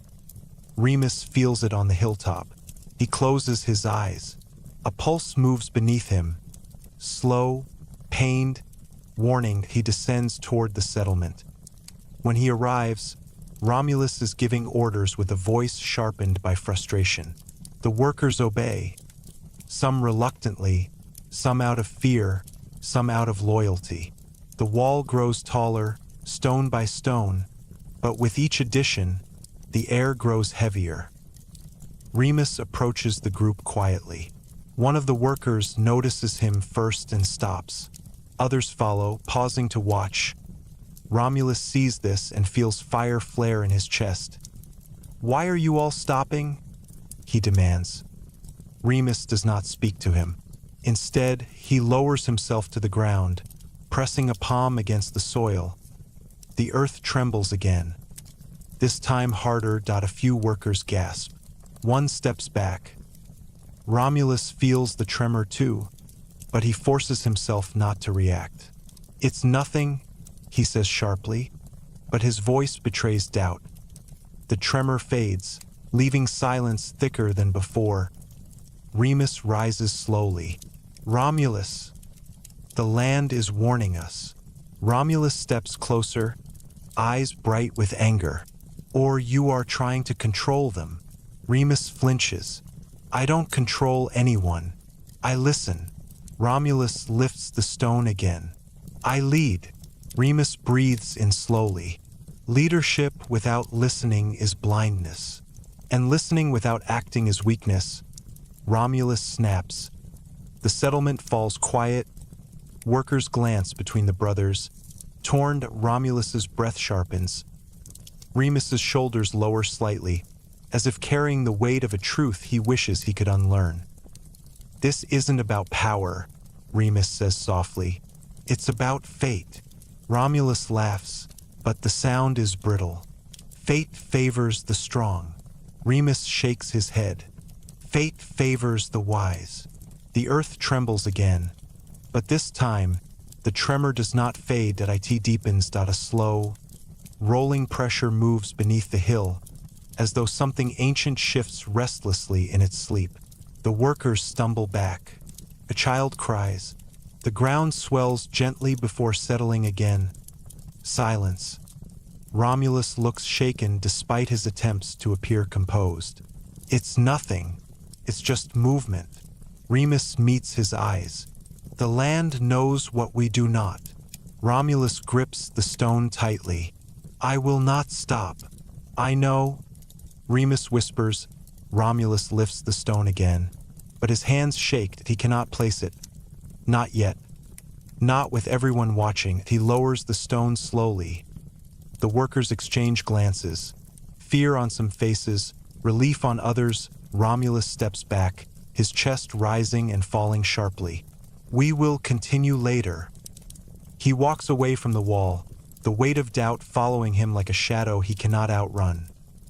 Remus watches him go, sorrow deep in his gaze. That he knows the path they are on, that he knows where it leads, and he knows that neither of them can turn back now. Not fully, not anymore. Afternoon passes in a haze of quiet tension. Families whisper in their shelters. Children play less loudly, sensing the shift in the air. Workers avoid the wall. Even the animals stay near the edges of the forest, as if wary of approaching the settlement's center. Remus spends the afternoon tending to small tasks, helping a mother gather water, soothing a frightened child, repairing a tool. But all the while he feels the earth beneath him vibrate with low, tired pulses. Something is coming, something the land cannot stop, something the sky will witness with stillness as evening approaches. Romulus stands at the edge of the forest, breathing deeply, trying to calm the storm inside his chest. He feels torn between anger, fear, pride, and love, an unstable mixture that burns through him like fire searching for a place to spread. He hears steps behind him and turns to see Remus. They stare at each other quietly for a moment. The soft glow of dusk paints their faces in shades of gold and shadow. We can fix this, Remus says gently. Romulus's voice is low. You're trying to take what's mine. Remus steps closer. I don't want power. I want peace. Romulus's voice tightens. Then stop undermining me. I'm not trying to undermine you. You are, Romulus says. Every time you speak, they listen to you. Every time the ground trembles, they look to you. They trust your visions more than my strength. Remus's expression softens with pain. Because I listen to what they fear. Because I listen to what the land fears. Romulus shakes his head. The land does not decide who leads. Remus whispers, but destiny does. Romulus steps forward, face inches from his brothers. Then destiny is wrong. Remus inhales sharply, the words hitting him like a blow. Romulus.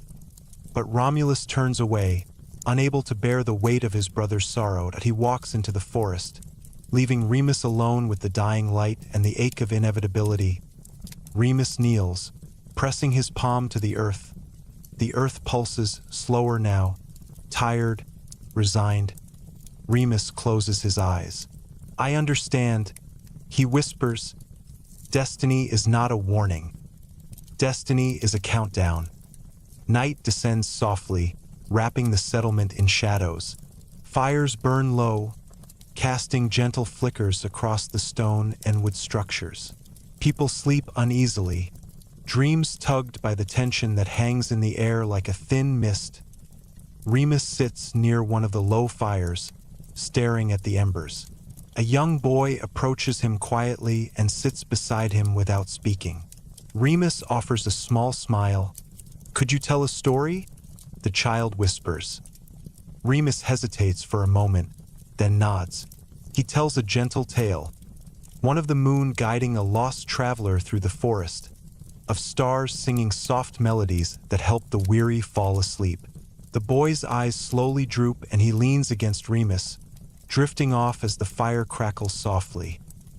When the boy is carried away by his mother, Remus stays at the fire a while longer. He stares into the embers until they blur, until his mind quiets enough for him to rise, that he walks alone to the hilltop. The wind meets him there at a soft, sorrowful gust. The first true wind in days, that he closes his eyes as it brushes against him. The earth trembles. Once, faintly, like a whisper of farewell, Remus lifts his head. "I know," he says softly. "It's time." Below him, Romulus stands at the wall, alone, staring at the unfinished line of stone as though trying to force destiny into shape through will alone. Remus watches him with eyes filled with love, pain, fear, and a resolve deeper than he ever wished to carry. The moon rises. The night deepens. The path moves forward, and in the stillness, the future breathes in, awaiting the moment that will change everything. The night settles over the valley with a weight that feels almost alive, as if the air itself understands the gravity of the hours ahead. Soft shadows drift slowly across the hills of Latium, stretching over the half-built wall, the quiet shelters, and the sleeping fields. The moon climbs higher, pale and distant, casting a silver sheen across the land that makes every stone appear sharper, every breath colder, every heartbeat somehow louder in the stillness. Remus stands alone at the top of the sacred hill, the wind moving softly around him like a weary spirit. It carries no message this time, no warning, no guidance, only a quiet sorrow that settles into his chest like cold ash. He presses his palm gently to the earth, though he no longer expects a reply. The ground beneath him feels weak, exhausted, withdrawn into itself, as though preparing for a moment it cannot stop. Remus inhales slowly, feeling the tightness in his throat. He whispers, barely audible, "Show me how to protect him." But the land is silent, not because it won't speak, because its voice has reached its limit. He closes his eyes, and for a moment the only sound is his own breath, slow and steady, as the night folds itself around him like a heavy cloak.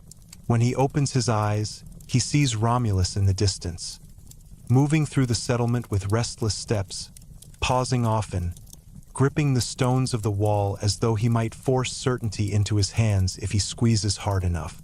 Remus watches him silently, the ache in his chest deepening. He knows his brother. He knows the storm inside him. He knows how fear and ambition twist together, how the need to prove oneself can drown out every whisper of caution. And he knows that Romulus is standing on the edge of a choice from which there is no return. Remus descends the hill, each step slow, deliberate, as though the night itself cannot bear to disturb the quiet beneath his feet. When he reaches the settlement, most people are asleep. A few fires burn low, sending faint trails of smoke into the chilled air. He walks between the shelters, hearing soft breathing, the rustle of blankets, the occasional distant cry of an owl. Everything feels suspended, waiting. Romulus is at the northern edge, near the wall. His back is to Remus. His shoulders are tense, rigid, as if held together by sheer force of will. Remus stops a few steps behind him. For a long moment, neither speaks. They stand like statues carved from the same stone, two shapes once inseparable now caught on opposite sides of an invisible divide. Finally, Romulus breaks the silence. "You shouldn't be here." His voice is low, not sharp, not angry, just tired. Remus moves closer. "I need to be here." Romulus turns slightly, enough to see him out of the corner of his eye. "To stop me again?" Remus shakes his head. "To try to reach you." Romulus exhales through his nose, the sound strained. "You don't understand." "Then help me understand," Remus says softly. Romulus closes his eyes for a moment as though trying to find words buried deep within him. Every day, he begins slowly. I feel it slipping away. Remus frowns. What's slipping away? Romulus opens his eyes. They glimmer with pain he has hidden for too long. My right to lead, my place, my destiny. When the people doubt me, when the land trembles, when they look to you. He swallows hard. It feels like everything meant for me is being taken. Remus steps forward, his voice gentle but firm. I'm not taking anything from you. Maybe not intentionally, Romulus whispers. But you are. Remus shakes his head. I want to stand with you, not above you, not against you. Romulus laughs quietly, a sound filled with exhaustion. But that's the problem, Remus. You don't have to try. They look to you naturally. You have something I don't. Remus's eyes soften. I don't want it. And yet you have it. Romulus replies, turning fully toward him now. You have their trust, their hearts. Even the earth listens to you.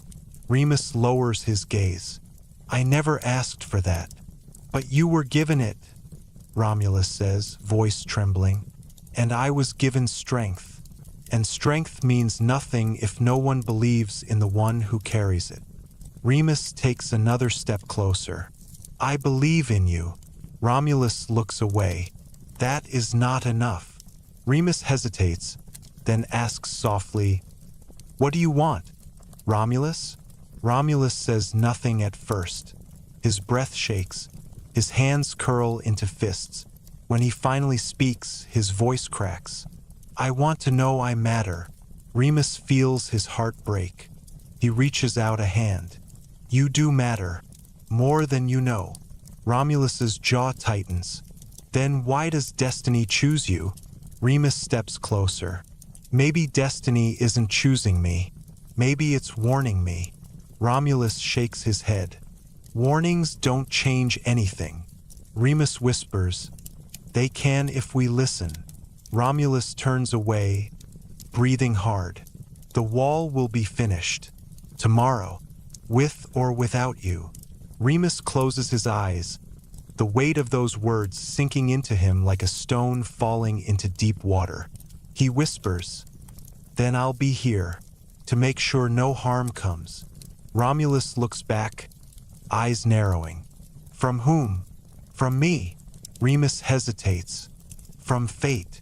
Romulus scoffs. You think fate wants to harm us? Remus answers softly. I think fate demands something. Romulus steps closer, his expression shifting from anger to confusion to fear. What does it demand? Remus inhales slowly. A choice neither of us wants to make.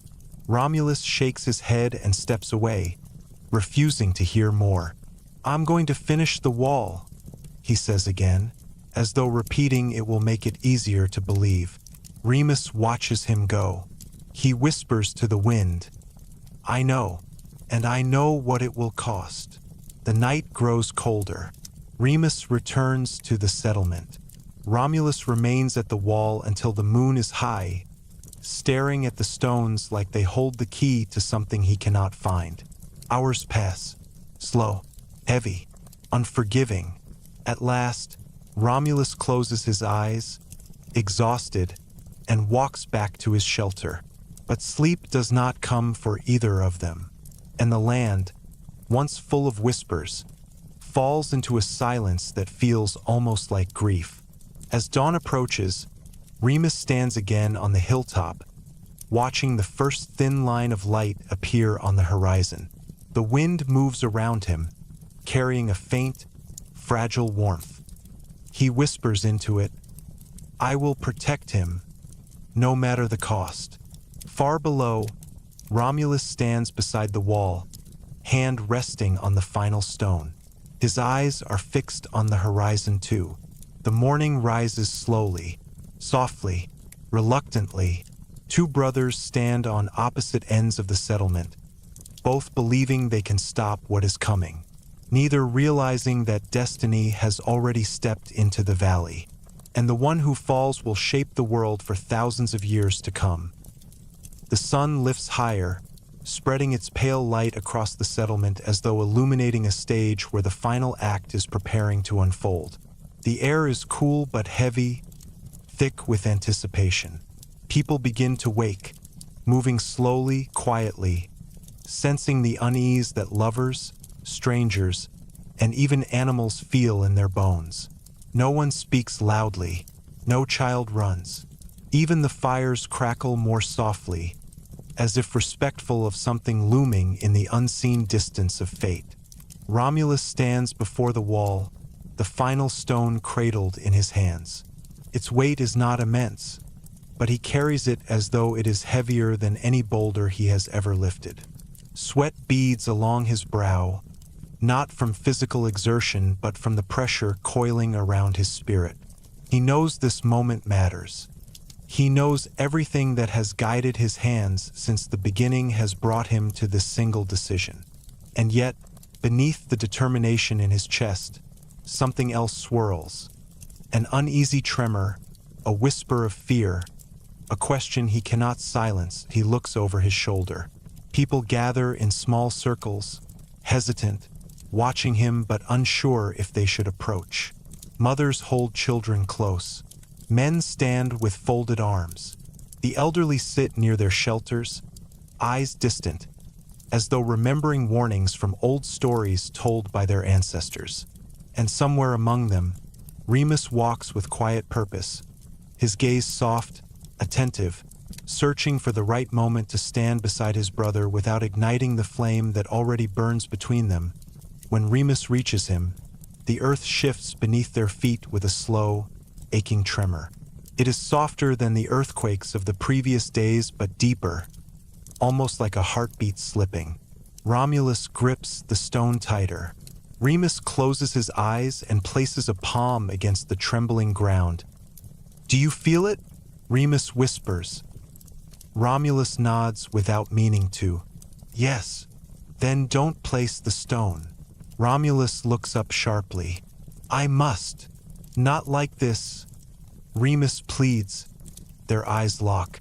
Two brothers, two destinies, two futures colliding silently like mountains trying to inhabit the same place. Romulus steps back, feeling the judgment of the crowd, real or imagined, press against him. He feels their expectations, their doubt, the shadow of his own fear. Remus steps closer, voice softer, more urgent. "Brother, please, the land is tired. The ground is thinning. Something is wrong." "Something is wrong," Romulus agrees. "But it's not the earth." Remus feels the meaning behind his words and shakes his head slowly. "This isn't about power. It's about fate." Romulus clenches his jaw. "Fate doesn't build walls." "No," Remus says, "but it can tear them down." Before Romulus can respond, another tremor ripples through the soil. This time it is strong enough to make several people stumble. A child cries. A woman gasps. The men steady themselves on nearby trees and stones. And Remus feels it strongest of all, as though the earth is speaking directly to him. One last warning, a final plea. Romulus looks at the people, then at Remus, then back at the stone. His breath falters. His grip loosens. "Romulus," Remus says gently, stepping closer, "you don't have to carry this alone." Romulus looks at him with eyes that suddenly look younger, more vulnerable, filled with a storm he has contained for far too long. "I know," he whispers, "but I don't know how to stop." Remus places a hand on his shoulder. "Let me help you." Romulus's body relaxes ever so slightly beneath his touch. The tension in his shoulders eases. His breath steadies. For a moment, just one fragile moment. It feels as though everything might return to balance, as though the divide might heal, as though the land itself might sigh in relief. But destiny has already chosen. A loud crack splits the air, sharp and sudden. The ground beneath the wall shifts violently, pitching the foundation just enough to throw Romulus off balance. He stumbles forward. Remus catches him instinctively, pulling him back before he falls.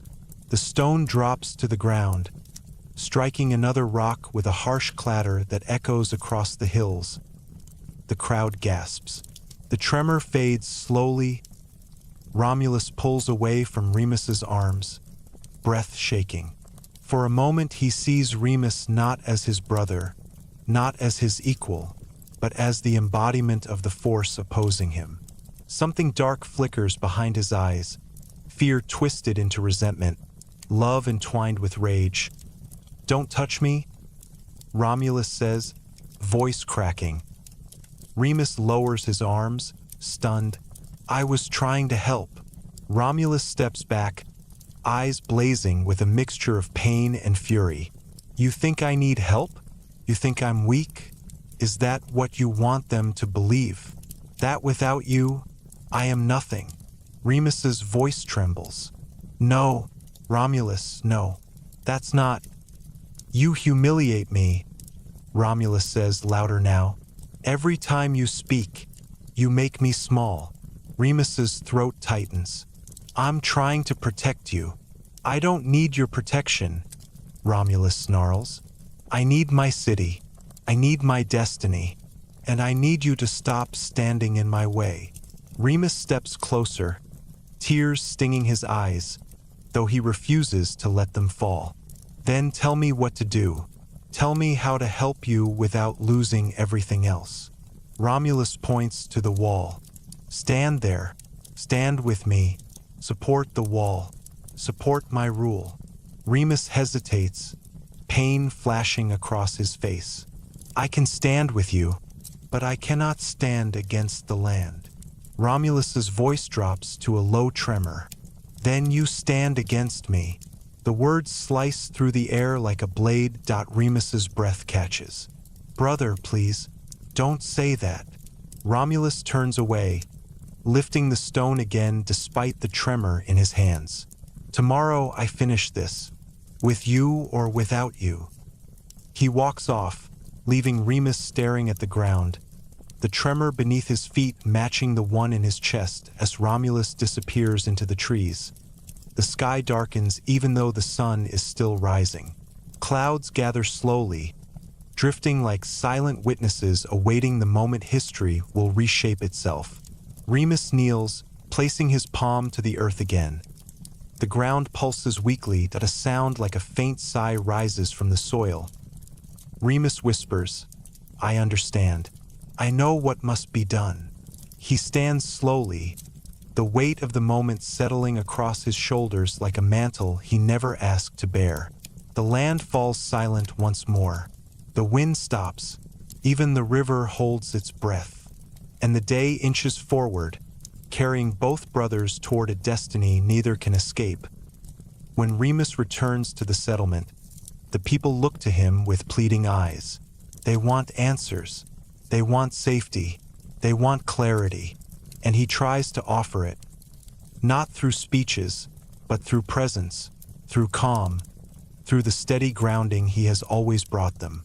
But deep inside, he knows that calm cannot save them forever. Destiny has marked its path, and the next sunrise will bring the moment that decides everything. Night begins to fall. Romulus stares at the wall, touching the stones with trembling hands. Remus stands again on the sacred hill, feeling the earth pulse faintly beneath his feet.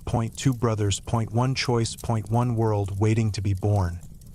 Remus remains on the hilltop long after the shadows lengthen across the valley, long after the last voices of the settlement fade into whispers and then into silence. The moon rises slowly, heavy and pale, casting a milky glow across the land that softens every edge and deepens every breath. It is a quiet that does not comfort. It is a quiet that foretells. A quiet that feels like the world holding itself still in anticipation of something it cannot bear to watch unfold. Romulus, meanwhile, walks along the edge of the forest with restless steps that betray the storm constricting his chest. The cold air bites at him, but he barely feels it. His mind spirals in loops. Questions he cannot answer, fears he cannot name, memories of times when things were simpler, when his brother's laughter echoed beside his own and the world felt wide with possibility. But each memory weighs more heavily than the last, because now every image of unity has become a reminder of a fracture he no longer knows how to mend. He stops beneath an old oak, the very tree under which the twins once rested as boys, listening to the rustle of leaves as though they carried messages meant only for them. He places a hand on the trunk, rough bark scraping his palm. He closes his eyes and lets the memory wash over him. Once, Remus had laid his head against the roots of this tree and whispered, "I can hear the earth breathing." Romulus had laughed back then, touched his shoulder, told him he was imagining things. But secretly, deep in his chest, he had believed him. Believed in his brother more than he ever admitted. Believed they were destined for something great. Together. But that destiny now feels like a rope tightening around his ribs. Behind him, twigs snap softly. He turns sharply, expecting Remus, but finds only a young man from the settlement. A boy barely old enough to carry a spear. The boy hesitates, bowing slightly. "I didn't mean to startle you," the boy mutters. I wanted to ask if we should prepare to work at sunrise." Romulus stares at him for a long moment. The boy looks anxious, afraid, not just of the tremors or the tension, but afraid of choosing the wrong side. Romulus realizes that the weight on his own shoulders has begun to press on others too. "Yes," Romulus says finally, voice steady. "Be ready. At sunrise, we finish the wall." The boy nods quickly and leaves. When he is gone, Romulus whispers to the night, "I must finish it. I must." But the night gives no answer. Far above him, on the hill, Remus finally rises. His legs feel heavy, heavy with dread, with duty, with love. He looks down at the settlement, at the flickering lights of dying fires, at the faint silhouette of his brother moving through the trees. The sight tightens something deep in his chest. He walks down the slope slowly. Every step feels like a step toward the edge of something irreversible. The wind brushes against him softly, almost as if seeking to comfort him, almost as if trying to say that he is not alone. When he reaches the settlement, he finds several people awake, whispering among themselves. They look to him instantly, hope and fear blending in equal measure in their eyes. "Is it safe?" One woman asks. He hesitates. "For tonight," he says softly. "And tomorrow?" Remus's expression falters. "Tomorrow will ask more of us." They nod, sensing he says as much as he can. He moves past them gently, offering small reassurances with touches and murmured words. Though inside, he is unraveling. He returns to his shelter, but cannot force himself inside. Instead, he stands outside, looking up at the sky. The stars shimmer faintly, scattered like tiny shards of broken glass across an indigo field. He wonders, not for the first time, whether the gods are watching, or whether they, too, have fallen silent. He thinks of Romulus, of their childhood, of their shared dreams, of nights spent surviving alone in the forest, clinging to each other for warmth, of hunts, of laughter, of mistakes forgiven. He thinks of the she-wolf, how she had protected them without question, without choosing one over the other, how she had given them warmth and life and a chance at a future. Maybe that is why the earth trembles now, not out of anger, out of grief, out of mourning the bond that is shattering between the sons she raised. Remus's throat tightens. He presses a hand to his chest as though holding himself together. His eyes sting. He whispers, "Brother, I don't want this." But the night remains silent. Hours pass like slow-moving shadows. The fires burn down into soft embers. The air cools further. A thin mist forms at the edge of the river, drifting through the settlement like a ghost searching for a place to rest. Romulus returns to his shelter at last, though he does not sleep. He sits on the floor, elbows on his knees, staring at the faint outline of stones beneath the moonlight. The final stone lies outside, waiting for the morning that will decide everything. He whispers into the dimness, voice cracking, "I'm afraid, Remus." He has never spoken those words aloud, and with no one to hear them, they dissolve into the air, carried away by a wind that does not know what to do with such confession. Dawn teases the horizon. Remus closes his eyes and feels the earth pulse weakly beneath him, one last fragile heartbeat. He whispers back, "I'm afraid too." The sky grows lighter. Remus stands. The settlement wakes in a hush, as though no one wishes to disturb the tension pressing over the valley. Romulus walks to the wall. The final stone in his hands, Remus walks toward the same place. The same moment. Two paths, one fate. The earth trembles faintly beneath them. So faintly it feels like the land itself is whispering goodbye. The sun breaks over the hill. The crowd gathers. Romulus lifts the stone, and Remus steps toward him.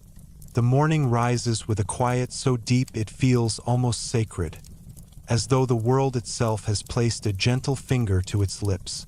Pale light spills slowly across the valley of Latium, washing over the hilltops, sliding down into the settlement, touching each stone and tree and sleeping shelter with a softness that feels deliberate.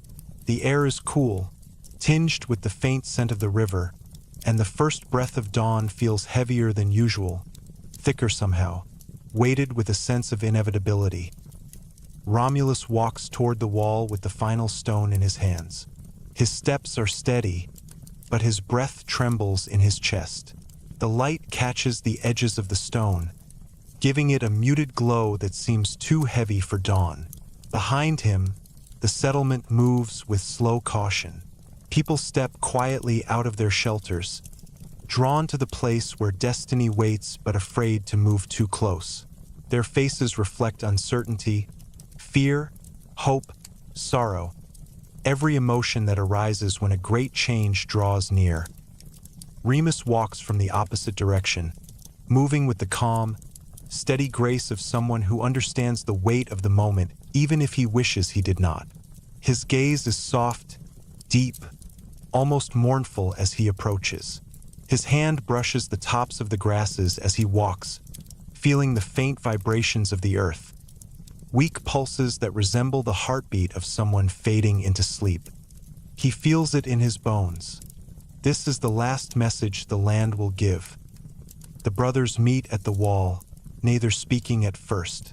The silence between them is alive, pulsing, filled with everything they cannot say. Romulus lifts the stone slightly, as though preparing to place it. Remus steps closer, not blocking him this time, not challenging him, but simply being near enough that their shadows overlap. Romulus's voice is a low whisper. "You came. I had to," Remus answers. Romulus swallows. "To stop me again?" "No," Remus says gently. "To stand with you." Romulus turns his eyes toward him, disbelief flickering through them. "You mean that?" "I do," Remus says softly. "I want peace today, whatever comes after." Romulus lets out a shaky breath and looks down at the stone. "Then let's finish it together." Remus hesitates, not because he disagrees, but because he knows what the land has shown him. He knows what destiny has whispered in its silence. But he steps forward anyway, placing his hand beside Romulus's on the stone. Together, they lift it. For a moment, a faint warmth moves through Romulus's chest, hope, fragile and trembling. For the first time in days, the air between them feels almost like it once did, shared, steady, whole. The crowd watches, holding its collective breath. The brothers step toward the wall, and the earth trembles. Not a violent quake, Not a warning burst, but a deep, slow shifting, like something ancient exhaling one last time. Dust drifts from the stones.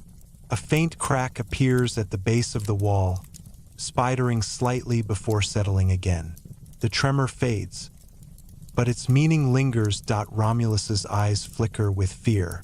It's unstable. Remus nods, voice soft. The land is tired. Romulus looks at him. Should we leave it?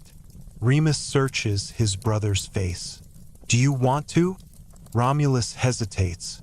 His entire life, everything he has believed, everything he has fought for, hangs in the balance of that moment. But he lifts his chin, determination returning. No, he says quietly. I must finish this. I need to. Remus nods, though sorrow clouds his eyes. Then I'll stand with you. They raise the stone again, and something in the air changes. The quiet deepens. The wind stops, a single bird calls out in the distance, then falls silent. The world waits. Romulus steps forward. Remus steps beside him. But the place where they step is the thin line where destiny has drawn its final boundary. As they reach the wall, Romulus moves first, lifting the stone higher, aiming to set it upon the unfinished edge. Remus steps half a pace behind, one hand still on the stone, the other lifting slightly as though to steady it, or perhaps to steady himself. The stone tilts. The ground shifts beneath their feet, and a faint crack erupts through the foundation. Not large, but enough. The stone slips. Romulus grips it harder, trying to catch it. Remus reaches instinctively to help. Their hands clash on the stone's surface. The weight of it pulls them both forward. Romulus stumbles. Remus steadies him, but the shift makes. Romulus loses balance again. He pushes forward. Remus pulls back at a single moment of force between brothers. Neither meant to harm, both trying to save the same thing in different ways. The stone falls between them, striking the ground with a heavy thud. Dust rises. The crowd gasps. Romulus's foot slips on the dust-coated earth. Remus reaches for him instinctively, and in reflex, in fear, in confusion, Romulus pushes his brother's arm away. The push is small, barely a shove, but Remus, still off balance from the stone's fall, steps back onto the unstable ground. The earth trembles once, just once, a soft, final pulse. Remus falls. The world goes silent. The dust settles slowly. Romulus stands frozen, breath trapped in his chest, eyes wide with a horror he cannot yet understand. The crowd is still. No one moves. No one breathes. The sun shines on the moment as though afraid to touch it. Romulus's voice breaks the silence in a single, shattering whisper.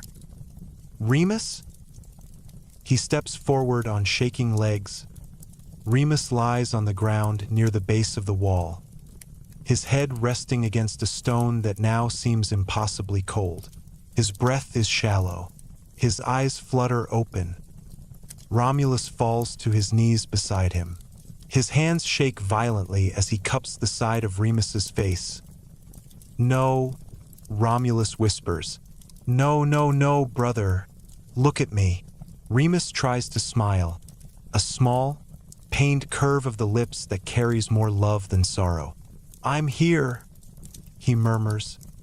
Romulus shakes his head, tears spilling. I know, Remus breathes. I know. Romulus clutches his hand. Stay with me, please, please. Remus looks at him with a softness that breaks the sky open. You will build it, he whispers. Rome. It will rise. Romulus sobs, shaking. Not without you. Remus's fingers curl weakly around his brother's hand. I'll always be with you. The earth trembles one last time. A soft, fading pulse. Remus exhales, and the land falls silent. The crowd stands motionless, tears slipping down their faces, breaths caught in their throats. Hearts breaking for the brothers who were once one soul in two bodies, Romulus leans over Remus, forehead pressed to his brother's, shaking with grief that feels too large for the world to hold. Minutes pass like hours, hours pass like lifetimes. Eventually, Romulus stands, though his legs tremble beneath him. He lifts Remus gently into his arms, holding him as though he weighs nothing. The crowd watches in reverent silence as Romulus walks slowly toward the sacred hilltop. He places his brother beneath the old tree, the one where they once listened to the wind and dreamed of the future. Romulus kneels, pressing his hand to the earth for the first time. He listens, and the earth, though silent, feels warm beneath his palm, as though holding his grief, sharing it, bearing it. The sun sets, the stars rise, and Rome waits. Romulus returns to the wall that he lifts the final stone. His hands do not tremble now. He sets it into place. The wall stands, the city begins, and a whisper moves through the valley, soft as a memory, gentle as a lullaby. Remus lives in the stones,